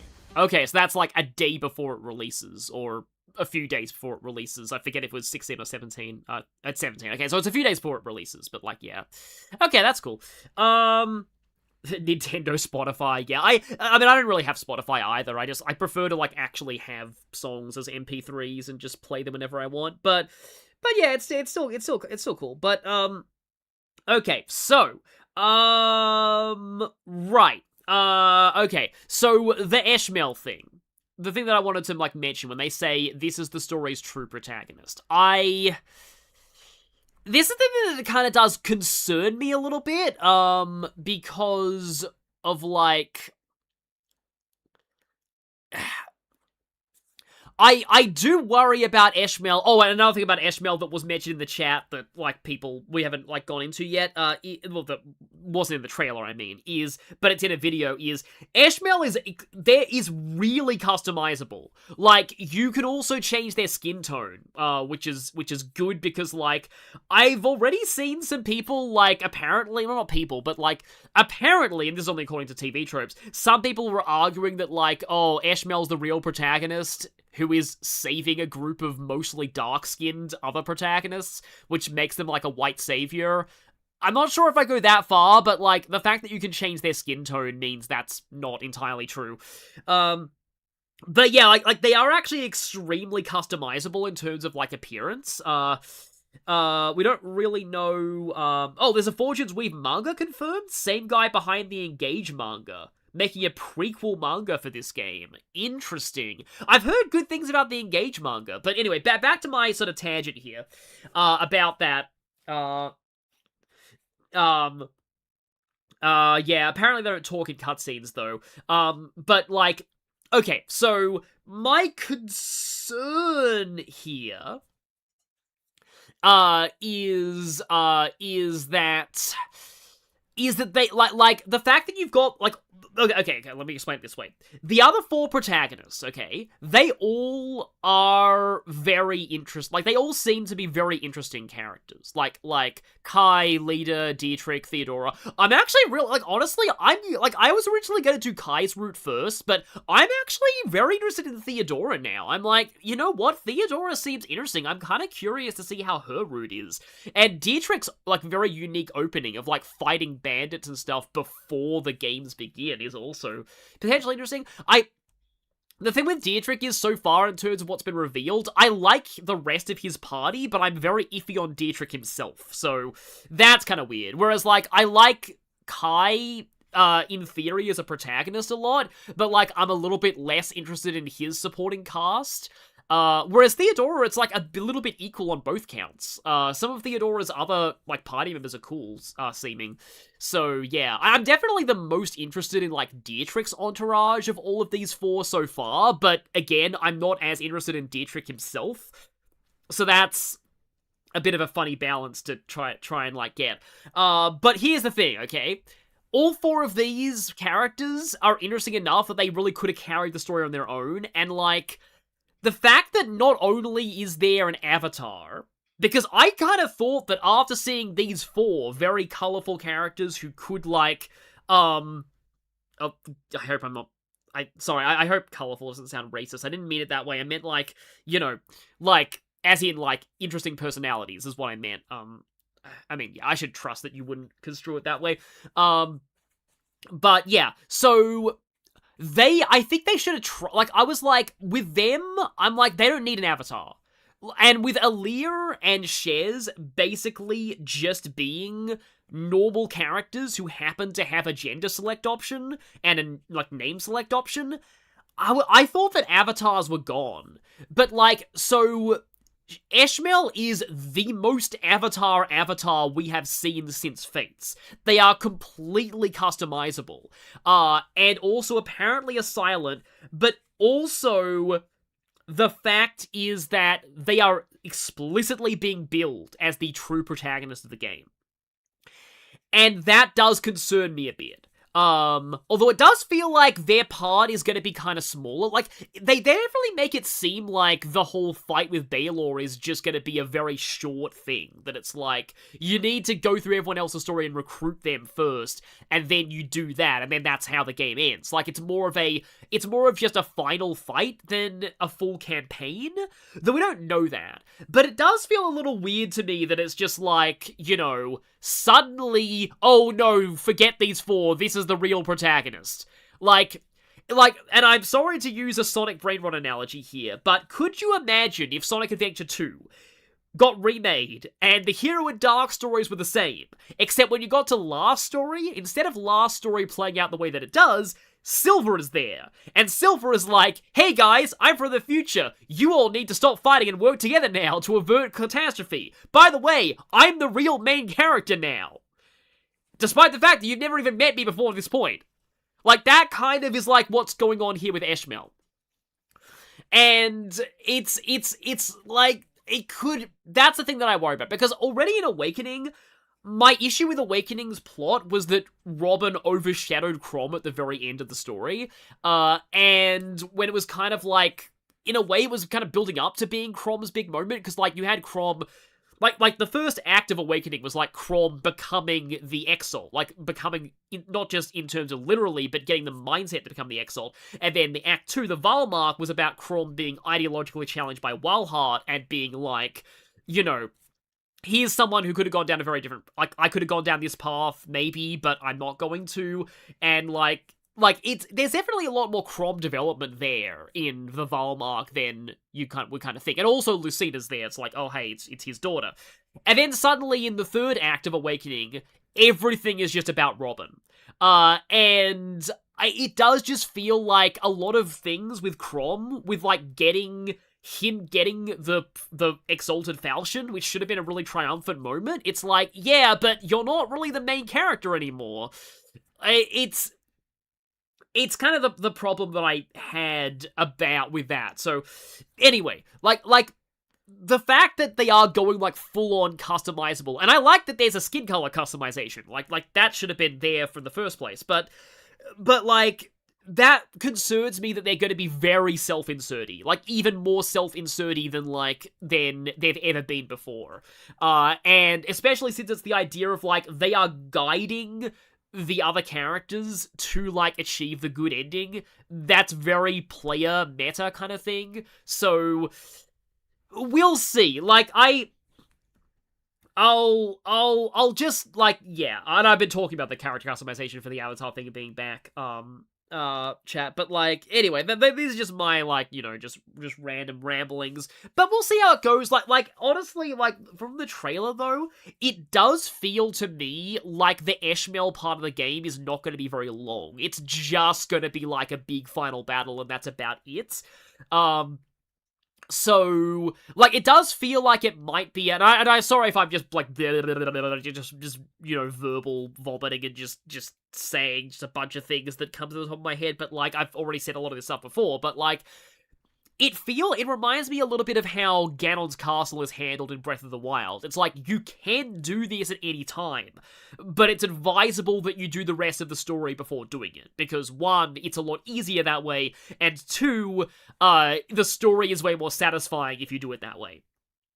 So, that's what it feels like to me, but, like, yeah, and I kind of wonder about Eshmel's, like, class options as well. That spear is apparently called the Nameless. But yeah, other than that, yeah, here's man in the chat about an improvement over Byleth, because, like, to go to another game for a bit here, Byleth is sort of weird to me, because I originally, after I beat Three Houses for the first time, I was like, oh yeah, Byleth's probably the best Avatar character, and then I gradually soured on Byleth as things progressed, because it was partly because we don't even know if Eshmel's gonna have support conversations, because it kind of feels like Eshmel, even, like, as popular as the whole waifu thing is, it feels almost like Eshmel romancing somebody wouldn't make sense, because they're like a divine being from another world. Like, they're not, like, it feels very much like after Baelor is defeated, Eshmel is just gonna vanish. Because they're like, my work here is done. I'm gone. So, obviously this is me spitballing, but, like, I feel like romance wouldn't make sense for them. So I don't know if they're going to even be able to support anybody. And that could be, like, fine. But yeah, the bar for avatars wasn't great with Byleth, but, like, my problem with Byleth is that, one, they were silent in a game that had fully voice support conversations. So supports with them just always felt, like, just kind of awkward. And two, they were silent despite not having amnesia, and so they really should know things, like, because Byleth was an established person in the world. They weren't like Eshmel, who just appears, a literal angel from the heavens, being like, hi, I'm here now, I'm not from here at all. Byleth has actually lived in Fodlan for like 20 years, and had not just lived, they had a mercenary career all over the world. So, it makes no sense that, like, all of the other characters treat Byleth like they have amnesia, for the sake of expositing things. Because, yeah, even though Geralt kind of kept Byleth a little sheltered, again, Byleth was a mercenary with a storied career all around Fodlan. They should know things about stuff. And, like, they're never allowed to actually talk about their mercenary career because they're a silent protagonist. So, like, they were kind of almost having their cake and eating them too, in that regard. Of, like, trying to have a self-insert, but also having them be an established character, and it just didn't really work. And three, the reason why I'm iffy on Byleth is that, like, Three Houses' story could have worked without Byleth. Like, Dimitri Edelgard and Claude's ideological conflict, it would have happened even without Byleth being there. like, you could have, like, apart from Silver Snow, you could have had that story without Byleth. You did not need Byleth. And Three Hopes kind of shows that. So, that's kind of ultimately my sort of issue. And apparently, Byleth is way better in Three Hopes because I mean, there's the thing. Like, I think I was thinking about this recently. I was like, Byleth is my favorite avatar, based entirely on their portrayal in Engage, not in the original game. Because, like, I love Byleth's character in Engage, because, like, as an emblem, with, like, the emblem training, Byleth actually gets to be a teacher and a mentor. Like, you get to see Byleth talk to students and actually mentor them. And, like, Byleth has very interesting, like, gameplay abilities as an emblem, and also just, like, Byleth's conversations with Aaliyah are very interesting. And I just like the way they were in Engage, and it's just, like, it's funny that it's just annoying they weren't like that in the original. Apparently, this is how a lot of people feel about Corrin in Warriors. They're like, why wasn't Corrin written like Warriors Corrin in Fates?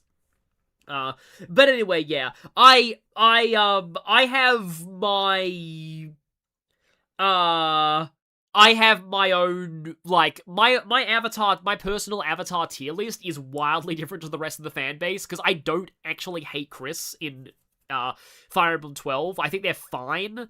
And I love Aaliyah, but I also don't consider Aaliyah an avatar. They're just a lord with a name and gender choice, but they're just a normal lord. And apparently Shares is really good. So, like, I've heard, like, I probably would, if I played Three Hopes, Shares would probably be my favorite avatar. But, like, oh yeah, and then I'm not a huge fan of Robin either. I'm just really, and that's a massive hot take. I just find Robin just a really generic, but anyway, I won't go into too much negativity here.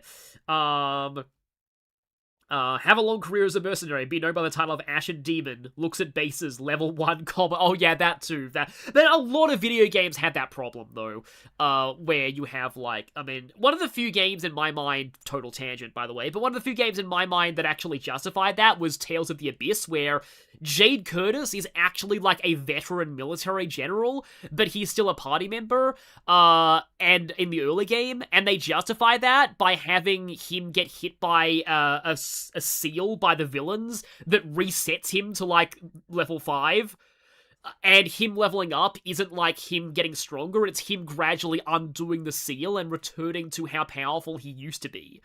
Like, that's a really cool way to have a character be a veteran and still be an early party member. But anyway, avatars have been so ingrained in Fire Emblem's Awakening as just something intelligent systems developers always think about putting into new Fire Emblems. Yeah, that's the thing, and that's why I felt like this game was finally the chance for them to just have no avatar, because all 4 of these characters are interesting enough to just carry the story, especially now that we know that you don't just pick one of them, you actually have all 4. Speaking of which, the thing that I was mentioning earlier about, like, recruitments. Like, how is recruitment going to work when you can swap between parties? Like, if you recruit somebody as Kai's team, does that remove them for availability from everyone else? Actually, thinking about that, that's almost like drafting, but it's like you're doing your own draft. I've never done a Fire Emblem draft, by the way, but, like, drafting is a thing that the Fire Emblem fan base does, where, like, people will, like, be like, okay, I pick, like, these 10 characters, I get to use them, now you get to pick characters, and every person plays through the game, but they have a different, like, party. But it's like, it's almost like you're drafting, but within the game itself. It's like Theodora recruits a person, and now none of these other characters can recruit that person. Is that how it's gonna work? And additionally, and so, because somebody in the chat says maybe each route is a completely alternate timeline, and every route has, like, a different timeline or something like that.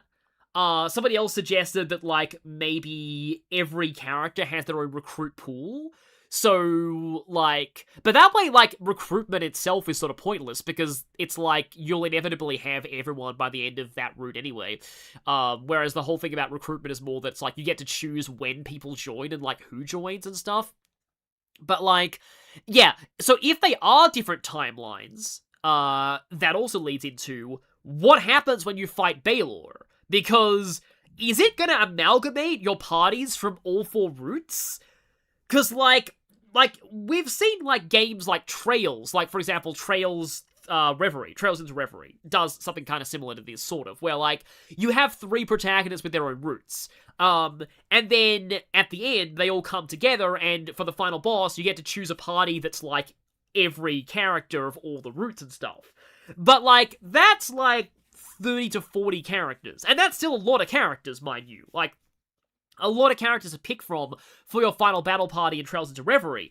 But in Fire Emblem, 30 to 40 is like the amount of characters you get for 1 route.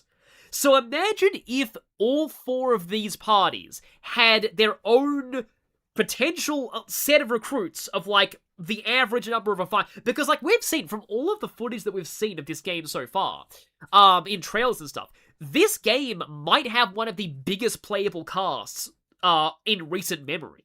There are at least, like, 40 confirmed playable characters. I think maybe closer to 50, and it might even be more than that. And so it's like, if every party has that many options, does that mean that, like, for the final battle against Baylor, it's like, okay, so now pick 13 out of, like, 70 characters who, unlike Radiant Dawn, are all, like, fully leveled up and trained. I mean, granted, actually, Radiant Dawn did do that, though. Radiant Dawn did have multiple parties with a lot of characters, and you'd have multiple characters who were fully trained, and I think I just invalidated my own argument. Because, if you think about it, Radiant Dawn does the same thing. It's like, you got, like, over 70 potential characters for your endgame team, and a lot of them will be trained because of the different, like, parties.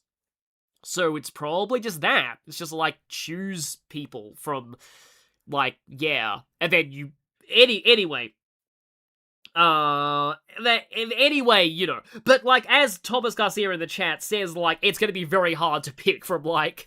Because, like, unlike Radiant Dawn, you're probably gonna have more balanced, like, bigger groups of, like, fully trained...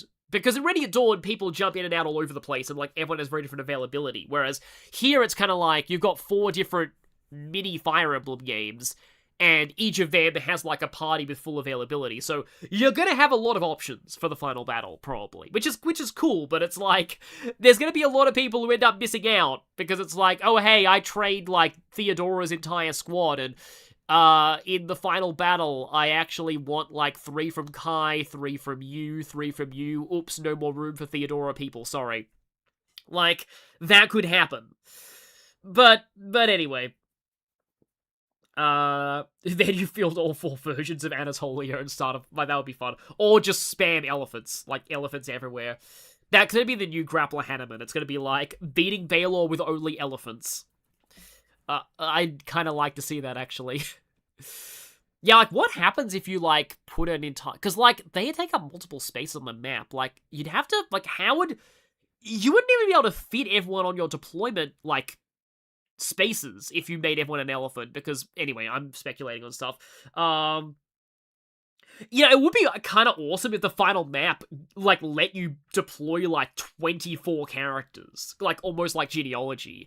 Like, the final battle against Baylor was this massive map where you had all of the parties fighting, and it's just, like, you get, like, 30 deployed characters. Like, that would be insane. And the Switch 2 could pull that off, potentially, so that would be, that could potentially be fun. That would be the name of the video of the all elephants versus Baylor. Take this, elephant! Wowie zowie, that would also be a good way to say. So anyway, yeah, as you can tell, I'm a lot more, like, optimistic about this game now. It's like, although I do kind of worry, because now I feel bad for, like, all of the people who thought this game was going to be Three Houses 2, and it's like, actually, it's really not.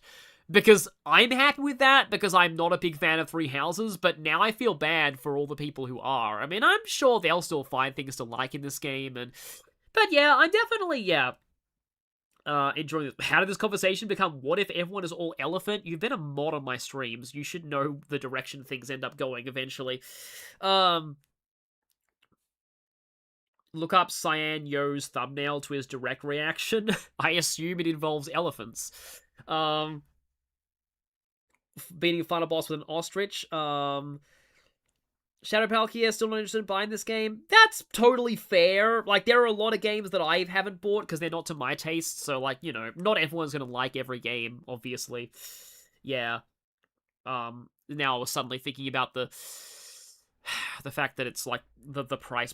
I don't want to go into this too much, but like, weirdly, the whole $80 Switch pricing doesn't bother me as much as it bothers most people, and there's a reason for that. Australia.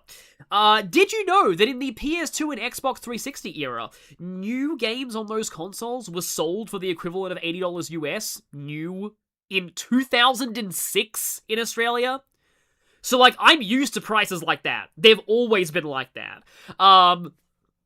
It's really kind of just an America thing. And that was $80 US equivalent, like $120 Australian, in 2006. Adjusted for inflation, that's more like 120 US now. Yeah, Australia was freaking highway robbed for video games for a long time, so yeah. The thing is, those prices did eventually drop, so I don't really see these ones dropping anytime soon. So yeah, Australia has the Australia tax. That's always been a thing here. However, the thing is that Australia also has a higher minimum wage and also better workers' rights, but that's let's stop there. So it's not really much of a comparison, but like, still, what I was also saying was like, oh yeah, it is like cheaper digitally, but like, so normally I like get games that I'm considering, and I don't even know if I will stream this. I probably want to play it on my own time and see if I end up enjoying it. Probably a wiser decision than, I mean, I could just like stream the start of it or something, but like, I don't know. At this point, I'm actually not sure if I'll stream this. I don't think I'll stream the whole game though. I think I'd rather just because it's getting more and more likely that this is going to be a game that I maybe let's play one day. We'll see if I end up enjoying it enough. And I don't want to like ruin it by like streaming the whole game and then being like, I'm also doing a full playthrough of the same thing that I just streamed. It feels like a little bit redundant. But anyway, so, what was I? Oh, right, yeah. So normally, like, when I'm considering streaming something, at least, I buy it digitally just so that I can actually launch into it day one, without needing to, like, go to the game store and come back, and by that point, I'm usually too tired to, like, you know, actually do the stream. But because of what Sony just did, I pre-ordered it physically, so if I do stream it, don't expect it on the release day. I mean, to be fair, the release day for Australia is a day ahead of the US anyway, so you probably don't want me to stream it on the release day, but, like, allow me time to actually pick up, because I'm just like, you know what?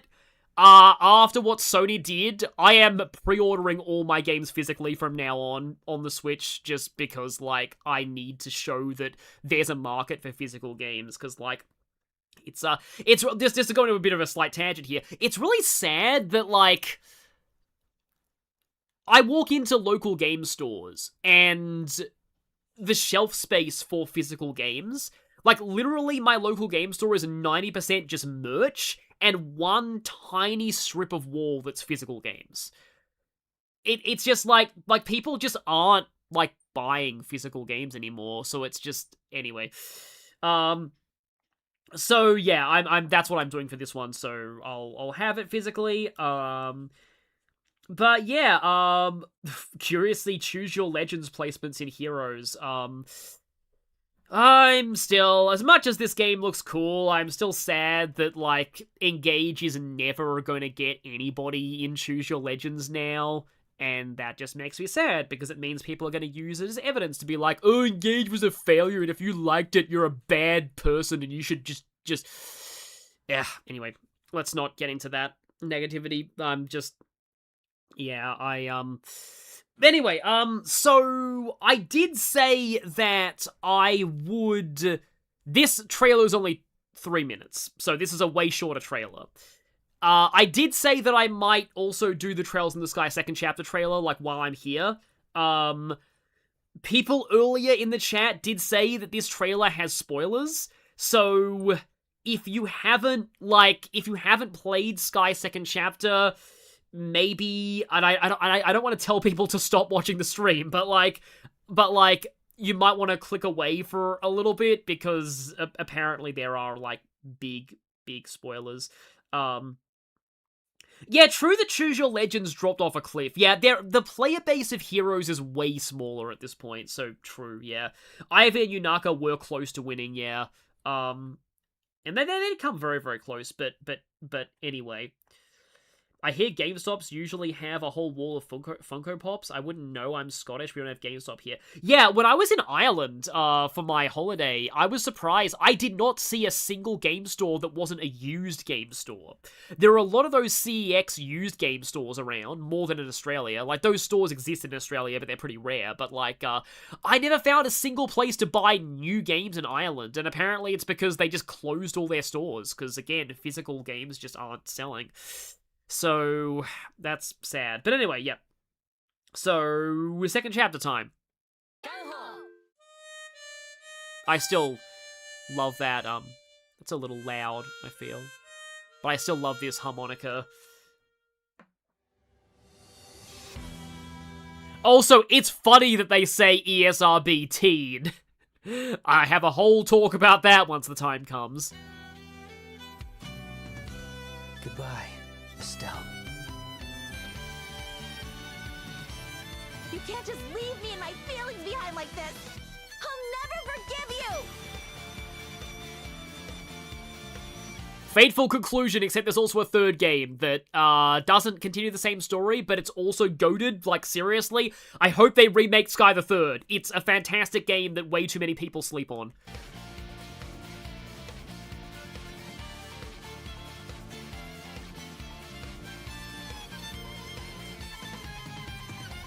Check this out. Oh, is that? It's a Mega Sheepatron! First met, you've grown leaps and bounds. Now you're much stronger, but And hi, Cassandra Lee Morris. still the same Estelle we know and love. I'll find Joshua, no matter what. And yes, so Sothis has now turned into a sword girl. Strike them down. I take the oath of clergyhood very seriously. Oh, that's Grail Sphere! I take the oath of clergyhood. Yeah, Grail Sphere! Grail Sphere is awesome. This is, I hope it's gonna be as good. I mean, given the power creep in the remake, though, I don't know if it's gonna be, like, as good, but, like, Grail Sphere is amazing. It's like, for those who don't know, Grail Sphere is, like, you get, like, a shield from damage on your whole party. And you get 2 of them when you have 200 CP, and it's, one of the only ways you beat the later bosses, because you just shield their S-crafts. But yeah, I love that animation. Also, Kevin. Kevin is, like, the goated character. The reason why Sky the Third is fantastic is because Kevin is the main character. As much as Estelle is great, I'm sorry, I do like Kevin more as a protagonist, because, for reasons that you will know if you played the third. Ren wins! Please. Yeah, hi Ren. Yeah, the fact that she's even an important character at all is kind of a spoiler, but still. Quiet during the performance. Matthew Mercer! My body may be imprisoned, but my heart will never be bound. And Chloe. And baby Estelle. Oh yeah, Ragnar in 3D is gonna be awesome. Yeah, so the thing is, like, the first chapter didn't really get that crazy until the final chapter. Second chapter goes really all in on stuff. It's like, the first chapter was necessary to get you really attached to, like, the world and stuff, and once they do that, then they're like, okay, now there's gonna be apocalyptic things happening. Now, friends, let the fun begin. So, Weissman is now Liam O'Brien, which I feel kind of iffy about, because, like, 1, I like Liam O'Brien. Like, I like him a lot. But 2, David Lodge's Weissman in first chapter was fantastic. And it's really sad that we're not getting him for the rest of the story. Let's get started. Got it. Okay. Affirmative. Yeah, you fight tanks this time. Begin acceleration. Catch dragons. And dragons. Can't get away. And, like, actually major villains. Sparkle is my deepest desire. It's you who disappointed me. I take up my sword to abandon humanity. And that's no longer Travis Fullingham as well, which I guess makes sense because, like, it's hard to get him. But it's Stephen Fu, I think. It's his VA from the Trails vs. East fighting game. Feel the blade blade's wrath. Oh, we're gonna be seeing this scene in full 3D. That's cool. That tonight's show comes to an end. Oh, hi, Campanella. Oh boy, yeah. Campanella with voice acting in Sky second chapter is gonna be fun. He shows up in later games and he's just the biggest troll of all time. Also voiced by Byleth's VA, Zach, oh, yeah, I'm not good at pronouncing his last name, but yeah, it's Byleth's VA. Freaking joke. Big dummy. She and I live in two different worlds after all. They will never overlap again.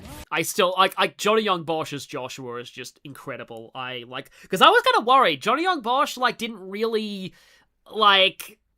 he's a lot older than he was when he did, You and a lot of the others, and in some of his newer roles, he does sound, kind of different, but he really did Joshua amazingly, and this is still, yeah, wow, he's still on point here. Tell me, Major, why do you people know about it? It seems I've struck a nerve. What the hell Hi, Patrick Seitz. are you doing at our border with Okay, this is technically sort of spoilers. the Imperial Army in tow? Things do seem to be getting more interesting now.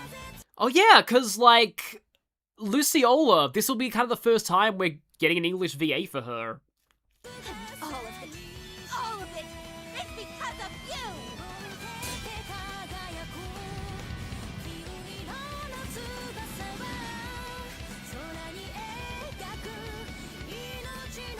Oh, that's a great shot.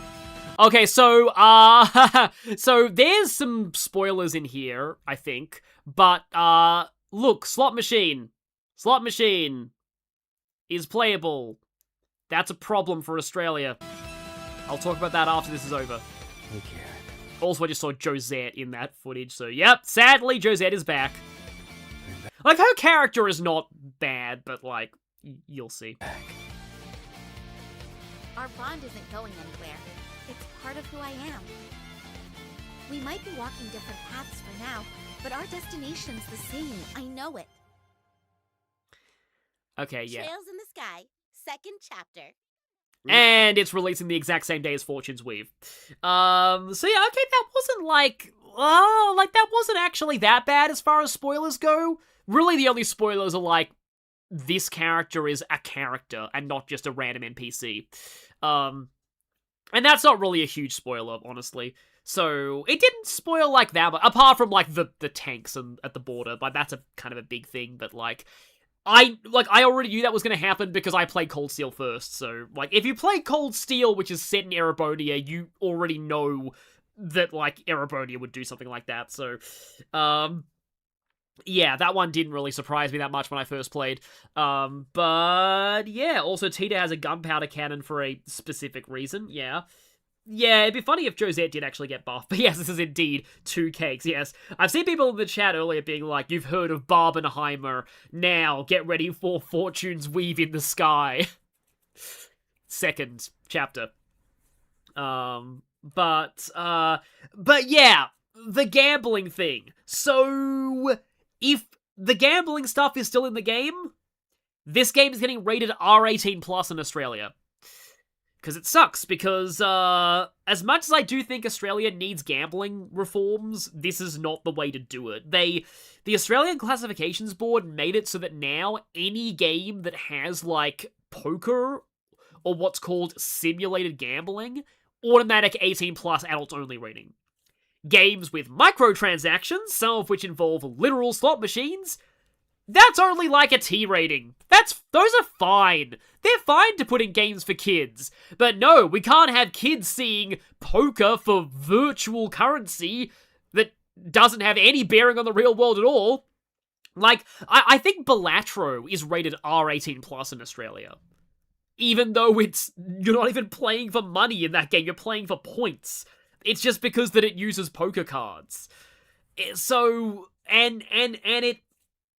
it's it's frustrating. It also means that, like, I don't think they sell physical copies of the Trails games here anymore, because I think Bandai Namco distributes them, and they don't, like, they think that having R-rated games on shelves hurts their image, so they don't actually distribute them in Australia. So we have to get them either digitally or import them from, like, Europe. So it's... Yeah, exactly, Lenio. Sky Second will be rated the same as Grand Theft Auto 6 in Australia. Although, to be fair, Sky the Third having that rating, I wouldn't entirely, like, say is unjustified because of Stardor 15. Like, again, I can see Sky the Third getting 18 plus entirely for Stardor 15, which I really hope they don't censor. Because, like, every Japanese re-release has censored Stardor 15, and a certain character's backstory. So, I really hope that that backstory doesn't get censored in the remakes. Because it's definitely something that's easy to get away with when you're just doing a PC release, rather than a full, like, console release, because it's a very heavy topic to talk about, and, again, yeah, I can see the third getting an 18 plus rating just for that. But... And, like, I think there's some stuff in Daybreak that's semi-worthy of 18+, but, like, the other Daybreak games only got that rating because of gambling minigames, which is just, yeah.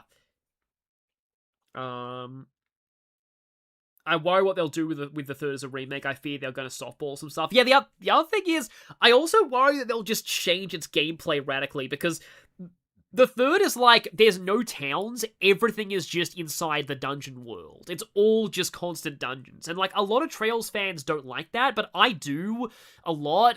But, like, a lot of people are like, just watch the cuts. I mean, people just don't even care about the story of Sky the Third. It's really just Stardor 15. They're just like, watch Stardor 15 and then that's it. But no, Kevin's story is amazing, and that's why I think that, because, like, oh boy, like, I would love to hear... It's Ray Chase voicing Kevin, because he was originally Keith Silverstein, and I do admit, like, I prefer Keith Silverstein as Walter to Kevin.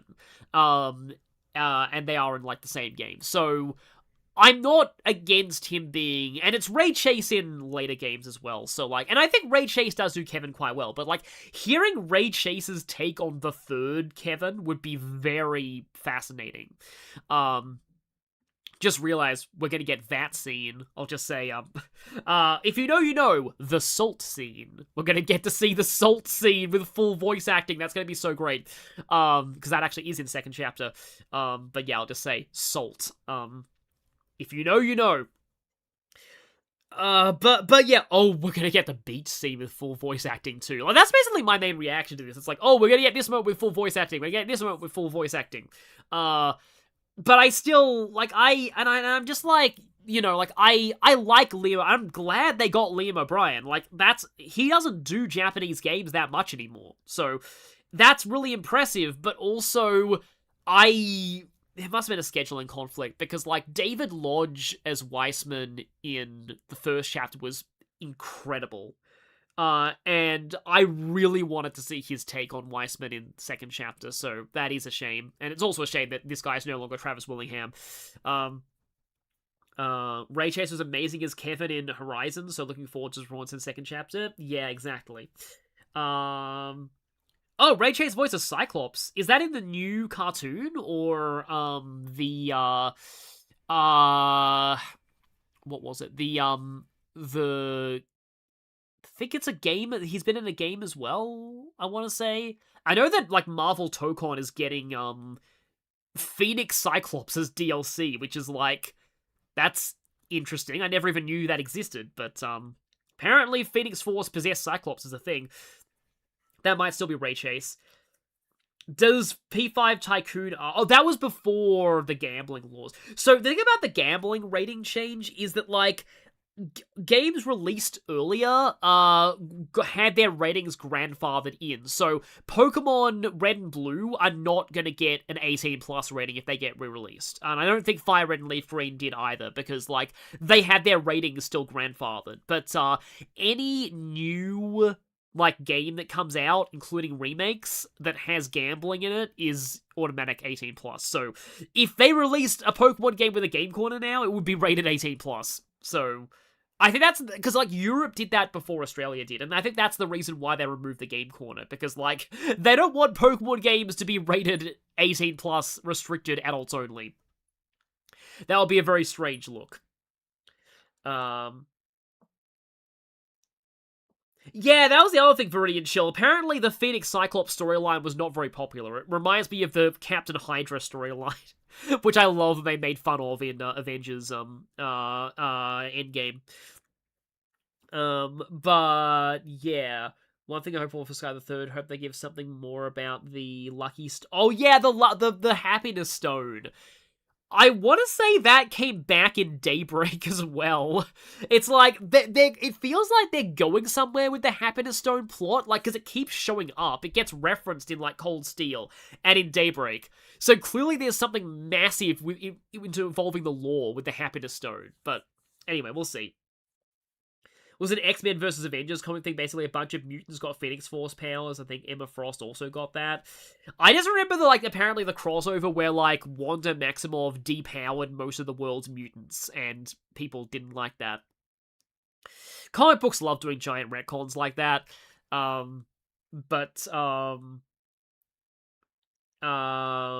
Anyway, so I'm thinking of something else. Like, I've done my trailer reactions to, like, both of these, but, like, I did promise, and to be fair, I don't have as much, like opinions on this, but I did say that I was gonna react to the Kingdom Hearts 4 Nintendo Direct trailer. That was a long time ago. That happened while I was... Oh, I didn't do Spyro either, now that I think about it. Huh, hang on. Okay, so... Hearts 4... yeah, here we go. Nintendo Direct, Kingdom Hearts 4. There's not much. This is just. I'm just like, while I'm doing a trailer react stream, like, you know, let's just do this, I guess. Do you think Sky the Third will make the hardest arena fight any harder?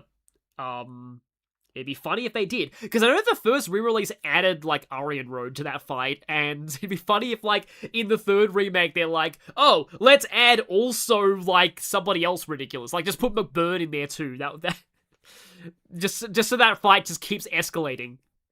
But anyway. It's all Japanese. Oh, yeah, there's also the Xenoblade trailer, too, that I could also do. 私たちが定義する光と闇を具現化したものは存在しなかった。でもそれを定義するものがこの世界に来たことで、この世界にも私たちの定義する闇が現れた。The main thing that I feel about this trailer is, like, I'm surprised this was a Nintendo Direct exclusive. Also, hi again, Darkseid. Like, I give Twilight Thorn some more attention. Why do they have to bring back Darkseid every single time?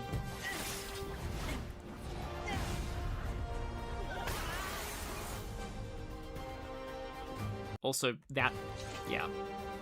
Some very Final Fantasy looking, although this guy actually does look kind of like, I think Luxord is actually how his name is pronounced. But he does also kind of look like somebody from Final Fantasy 15. Hi, Donald Goofy. So yeah, this is like a fight in the Shibuya Square. But I don't think this is like The World Ends With You. Also, seriously, I think I've actually been in that, like, overpass before.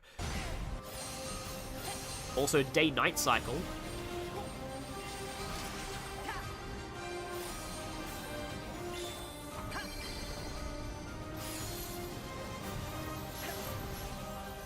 So yeah, that's cool.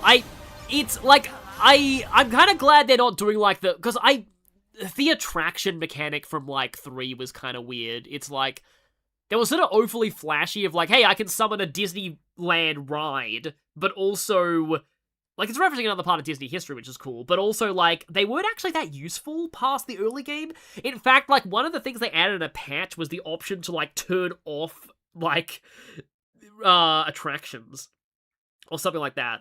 So, I don't know. I wasn't a huge fan of attractions as, like, a main combat mechanic.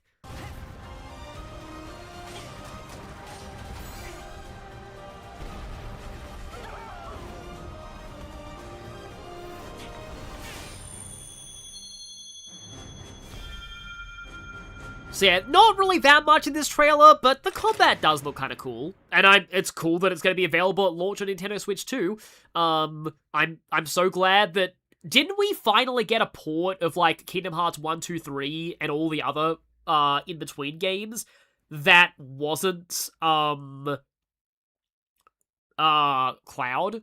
Because I can't believe they ever thought that Cloud version of Kingdom Hearts on Switch was a good idea. That was just so dumb. But yeah, so I think we actually have proper Switch 2, because, like, I think the Switch 1 could have run Kingdom Hearts 1 and 2 easily, Final Mix. And... even, like, because Switch 1 could do Persona 5.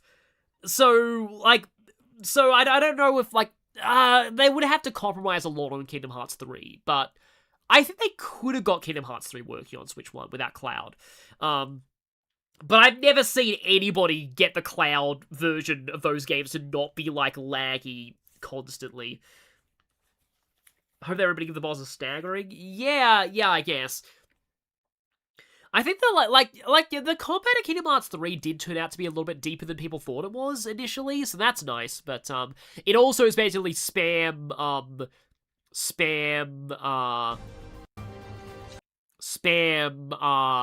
what is it? Summons, yeah. So the summons are, like, OP in speedruns in that game, but yeah. Oh, new Fortunes with Character Buyer just dropped. Okay, then. I'll probably check it out after this stream, because I don't want my, like, own browser to be on screen for, as little as possible. Proper Kingdom Hearts are Switch ports, Switch ports are a thing now? That's good. So I've seen the Xenoblade 2 update with Momo. Yeah, I've seen the Momo update. I haven't actually played it yet, but I've seen somebody stream it, and, like, holy crap, that game, like, seeing Xenoblade 2 running in 60 FPS is just... holy crap, it is amazing to see that. Just, it's so smooth, it looks so cool. So yeah, anybody who hasn't played the Xenoblade games on Switch yet, now is the perfect time. And speaking of Xenoblade, where is it? Xenoblade Genesis, here we go. It's funny, you know what actually made me think of this? The Japanese voices of the Kingdom Hearts trailer, because the one thing that I'm annoyed at about this trailer, no British accents. アニマは世界の源であった。水も火も風も世界を構成するそのすべては Yeah, I kind of recognize this as Xenoblade immediately by, like, the art style, and also the things. I didn't get to see this trailer live, by the way, because it dropped while I was on holiday, so, yeah. 大地を流れるアニマが形を変えたものだった。そして戦いを決するのはいつも So this does look a little bit more medieval fantasy. アニマとその力を自在に振るう騎士だった。この剣の名に恥じぬよう精進します。ここがリューコス。その石はアニマ小石。騎士の力を増幅させるだけでなく、そのものの行動や思いも刻みます。これからのあなたの Also, this is like suddenly after like Fortune's Weave is like we're three houses except not really. Suddenly Xenoblade is like, actually we're three houses now. Like, this is extremely three houses.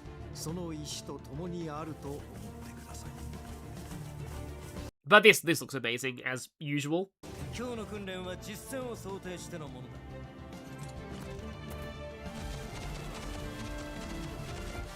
力の使い方、なんとなく分かった気がする。騎士って人殺しの職業だ。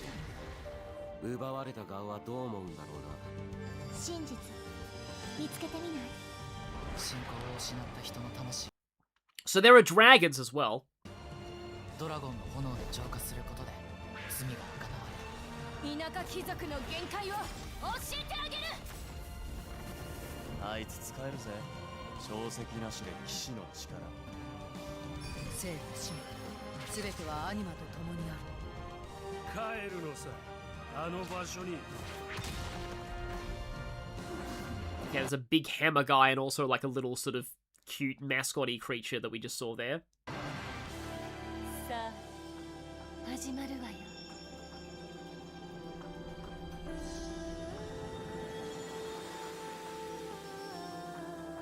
兄上、行ってまいります。ここは6つの太陽に照らし出された大地。 I wonder if the Six Suns are going to be like relevant to some broader Xeno thing. そこで人々は知ることになる。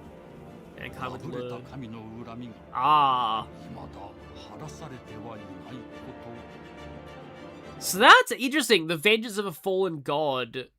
It's possible that could be spoilers. Xenoblade 1 spoilers. It's possible that could be a certain Xenoblade 1 character, but also maybe not.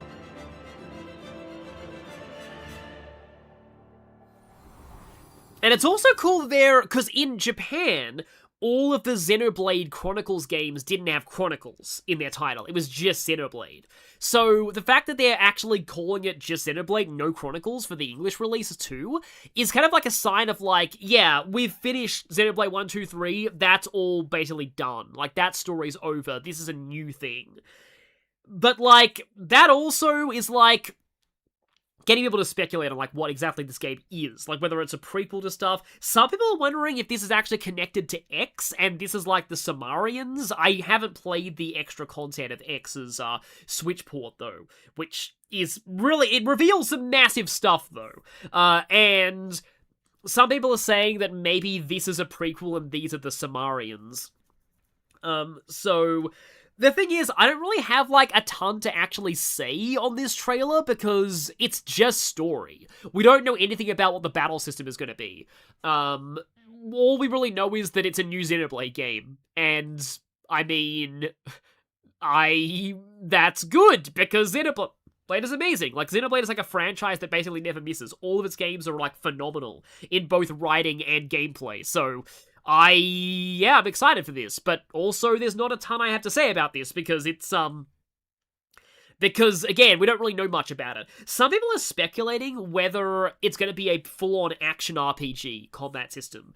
I don't like that all these franchises are going action RPG now, but, like, if anything is, maybe Xenoblade could pull it off, but I don't know. I liked how Xenoblade 3 was like, oh, hey, we have 6 party members all in battle at the same time, and it actually worked. Like, that was fun. But, like, every Xenoblade game has a very different battle system. So, this is probably going to be different to any of the others, but it's still going to be good because Xenoblade has really good developers. Where were they when they were making Xenosaga 2's gameplay? But anyway. So, yeah, no idea. People in the chat are speculating whether we won't even have Nopons anymore. But hopefully there are still Nopon. And I guess to fulfill my other promise of, like, trailer reactions,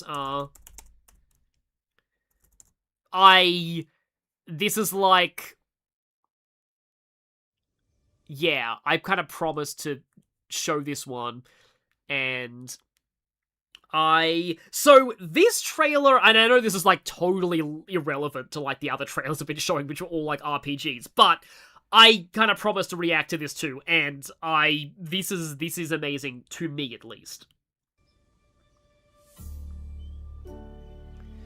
So, this trailer, for context, I actually did manage to catch this live, kind of.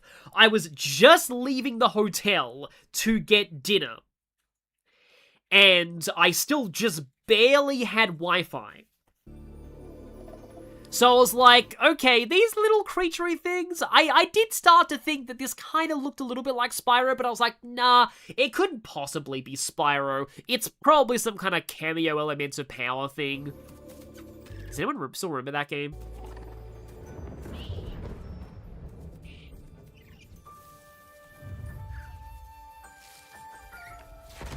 Because I'm like, this does look like it could be any kind of fantasy world.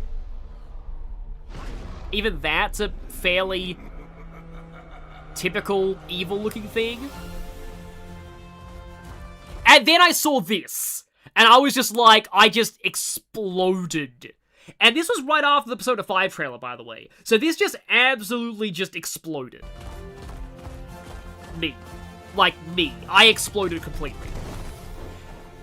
Because Spyro was dead. Was so dead.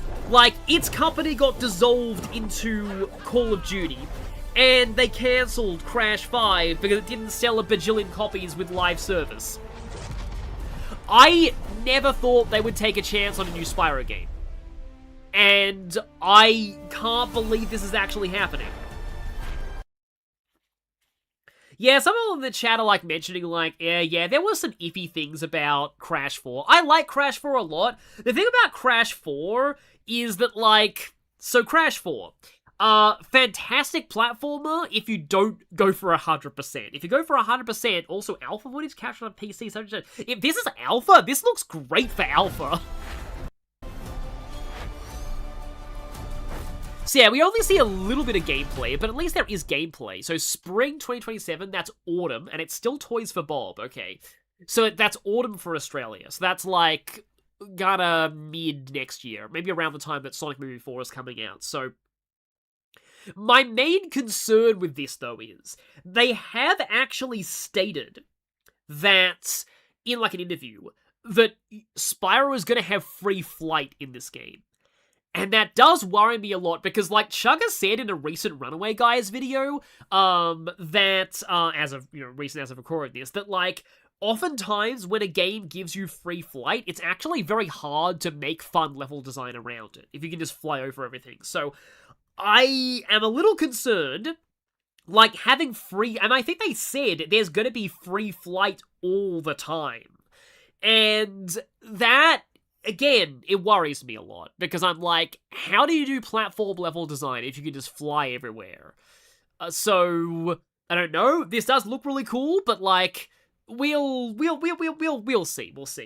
But, I assume it's going to be set in the same continuity as the original games, and like, probably not going to feature any Skylander stuff in it, but yeah, I do have this headcanon that, like, all three of the universes are, like, actually connected, but, like, thousands of years apart, because dragons. But yeah, I'm really happy about this. I'll probably try and, like, stream the original, like, not the original, Reignited trilogy close to the release of this game, once we know about the release date. Maybe I'll stream this when it starts up. Because I guess in terms of, like, other stream plans, like, I might do, like, one Fortune's Weave stream, we'll see, but I kind of want to play that game on my own time, really.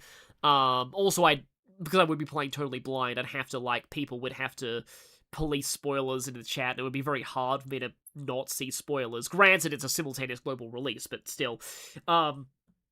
Yeah, I kind of want to stream this when it comes out, assuming that it's, actually good, which I hope that it is. And then also definitely going to stream Sky second chapter, because I streamed the first chapter. And then again, Persona 4 Revival, I might stream like the start of that. Again, I don't know if I'm going to be streaming the whole game, because I am very iffy on P4 Revival. I'm just like, does it really need a remake when Golden has aged so well? And Golden's very cheap as well, and available on all modern platforms. So I don't know. I'm not really. Because the reason why I streamed, Persona 3 Reload is that Persona 3, the game, means a lot to me. It's like my favorite JRPG ever that is not Xenoblade 2. Both of them kind of vie for my top spot of favorite RPG ever. So, Persona 3, big game for me. Whereas, Persona 4, I like Persona 4, but I'm just like, I feel like the remake is a little less justified, so I don't know about that. Yeah, I have a lot of stream plans, by the way. That's why I'm kind of unsure about what I'm going to stream on this channel next, because, like, I don't want to lock myself into anything long because of all the things that I have coming up in the future. So yeah, that's something that I'll have to think about. Yeah, so I think that's kind of about everything that I wanted to cover, and I'm glad that, so many of you tuned in for the Fortune's Weave. I'm glad that my opinion on Fortune's Weave is getting a lot more positive now. All it took was for them to confirm that it's not actually it is root splits, but it's also not root splits. That's what it took to change my mind. Because it's just like, I'm still, I don't know, like, it's not that, like, Fortune's Weave is gonna automatically be, I have it in another tab, yeah, I might as well just put this up now that I'm talking about it. I like this art, too, like, this art is great, like, that's another thing of, like, I don't know what it is, but, like, the art here is kind of more appealing to me than Three Houses character art. It just feels a bit more dynamic and more sort of expressive. But I like stylized over hyper-realism, so this looking a little bit more quote-unquote anime is more, I'm a little iffy on the boobage exposure on these two, but like other than that, I do like the art style of the portraits here. I think it's sort of the same artist as Three Houses as well. But anyway, yeah, so all it took for me to get back on board was to be like, hey, actually it's root splits, but also it's not actually root splits. But yeah, apparently Three Houses with Eshmel, they actually gave somebody, there's a party for them now? I'll have to check that off stream, I think, because I don't want to accidentally dox myself by looking at the internet on stream. Kwang, thank you for the donation. Actually, going back to Forges, where apparently rainy weathers make fire do less damage. Oh! Weather's a thing! That's going to be kind of relevant, considering I'm playing Fire Emblem Blazing Blade next. Speaking of which, here's a bit of a surprise for all of you who are still here in the chat, which is a surprisingly still large number of you. All of you who are still here in the chat, Fire Emblem Blazing Blade playthrough starts tomorrow, and I think I will be premiering episode 1. So, I have that recorded, and let's just say I have an intro, a very fun intro that I'm proud of for it. So, yeah, that is going to be, yeah, starting soon. I'm a little concerned about, I'm nervous about the comment sections, because I know that Blazing Blade is not a very highly regarded game in the series anymore. Like, a lot of people really hate that game, and also the meta of it is just like, again, yay, incoming Lin slander, exactly. Why I'm a little nervous, but like, a lot of the meta of it is like, I'm gonna try and do my best with the bios, but like, it's kind of sad that like, FE7's whole thing is like, are you a pre-promote? Are you mounted? Those are the only qualifications of making somebody good in that game. If you're not one of those two things, then you're bad. It's as simple as that, which is just like, kind of bothers me. But I am going to be using, like, more characters than just, like, the pre-promotes, because, and you'll be seeing 2 different teams as well, because I do have my footage from the Elliowood file, which is going to be using a very different team composition because of the root split that happens later, where you need to have magic users versus warriors. So yeah, that's the thing. So I'm a little concerned, and like, people really don't like the story of it either. So I am worried about the comments getting very negative towards the game, because I still, like, it's not like I think it's a perfect game, but it means a lot to me because it was my first Fire Emblem, and I just want to have fun with it. I just want to just play it and be like, you know, it's not going to be a super hardcore playthrough or anything, but it's going to be fun, hopefully. And then you'll get to see Binding Blade. That's assuming that I don't end up doing a Fortune's Weave Let's Play instead of Binding Blade, which might actually happen depending on how things go, but like, I'm just spitballing here. But like, if Binding Blade does happen after that, you'll get to see my redemption arc for that game, because I love the gameplay of Binding Blade now. I used to hate it, but now, yeah. And the thing about GBA, like Fire Emblem 7, like Blazing Blade, is that, it's not all GBA Fire Emblem, obviously, but like, the thing about it that like makes the character balance so weird to me is that it's not, for the most part, because there are some genuinely badly balanced people like Bartray having like no speed growth. No, having a good speed growth, but like no speed base. The reason why Blazing Blade's meta is the way that it is nothing to do with the actual design of the units, it's because the enemies are so weak, and I'll be talking about that in the playthrough itself. But it's like, because the enemies are so painfully weak, it just becomes, are you at least mid at combat, and do you have good movement? If yes, you can solo the game. And that's the thing. Like, if I wonder about like a hypothetical hack for Blazing Blade that just buffs the enemies by like not even 5, like just like, or even like give Blazing Blade Binding Blade's hard mode leveling, like where enemies get more and more levels the further you are in the game. I wonder how if that would change the meta. Like if that would genuinely change things. I don't know if it would. because, like, Pent and, like, Marcus are still really broken, but I do wonder if things would change. Or if at least the Swordmasters, or if, like, Lyn would be at least better, because you need more speed to double on average. Like, I wonder how it would change things. Yeah, 14 attack speed is all you need. Oh yeah, and then javelins and hand axes are also kind of OP as well, because Biting Blade had the right idea about making javelins and hand axes really bad.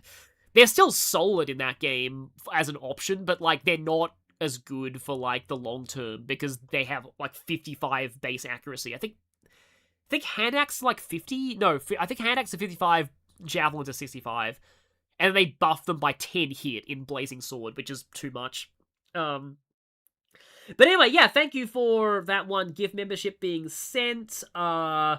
Yeah, that's cool. So, yeah, Cyberspace, first time being gifted a membership. That's sort of cool. And anyway, look forward to my thoughts on Blazing Blade again, actually tomorrow.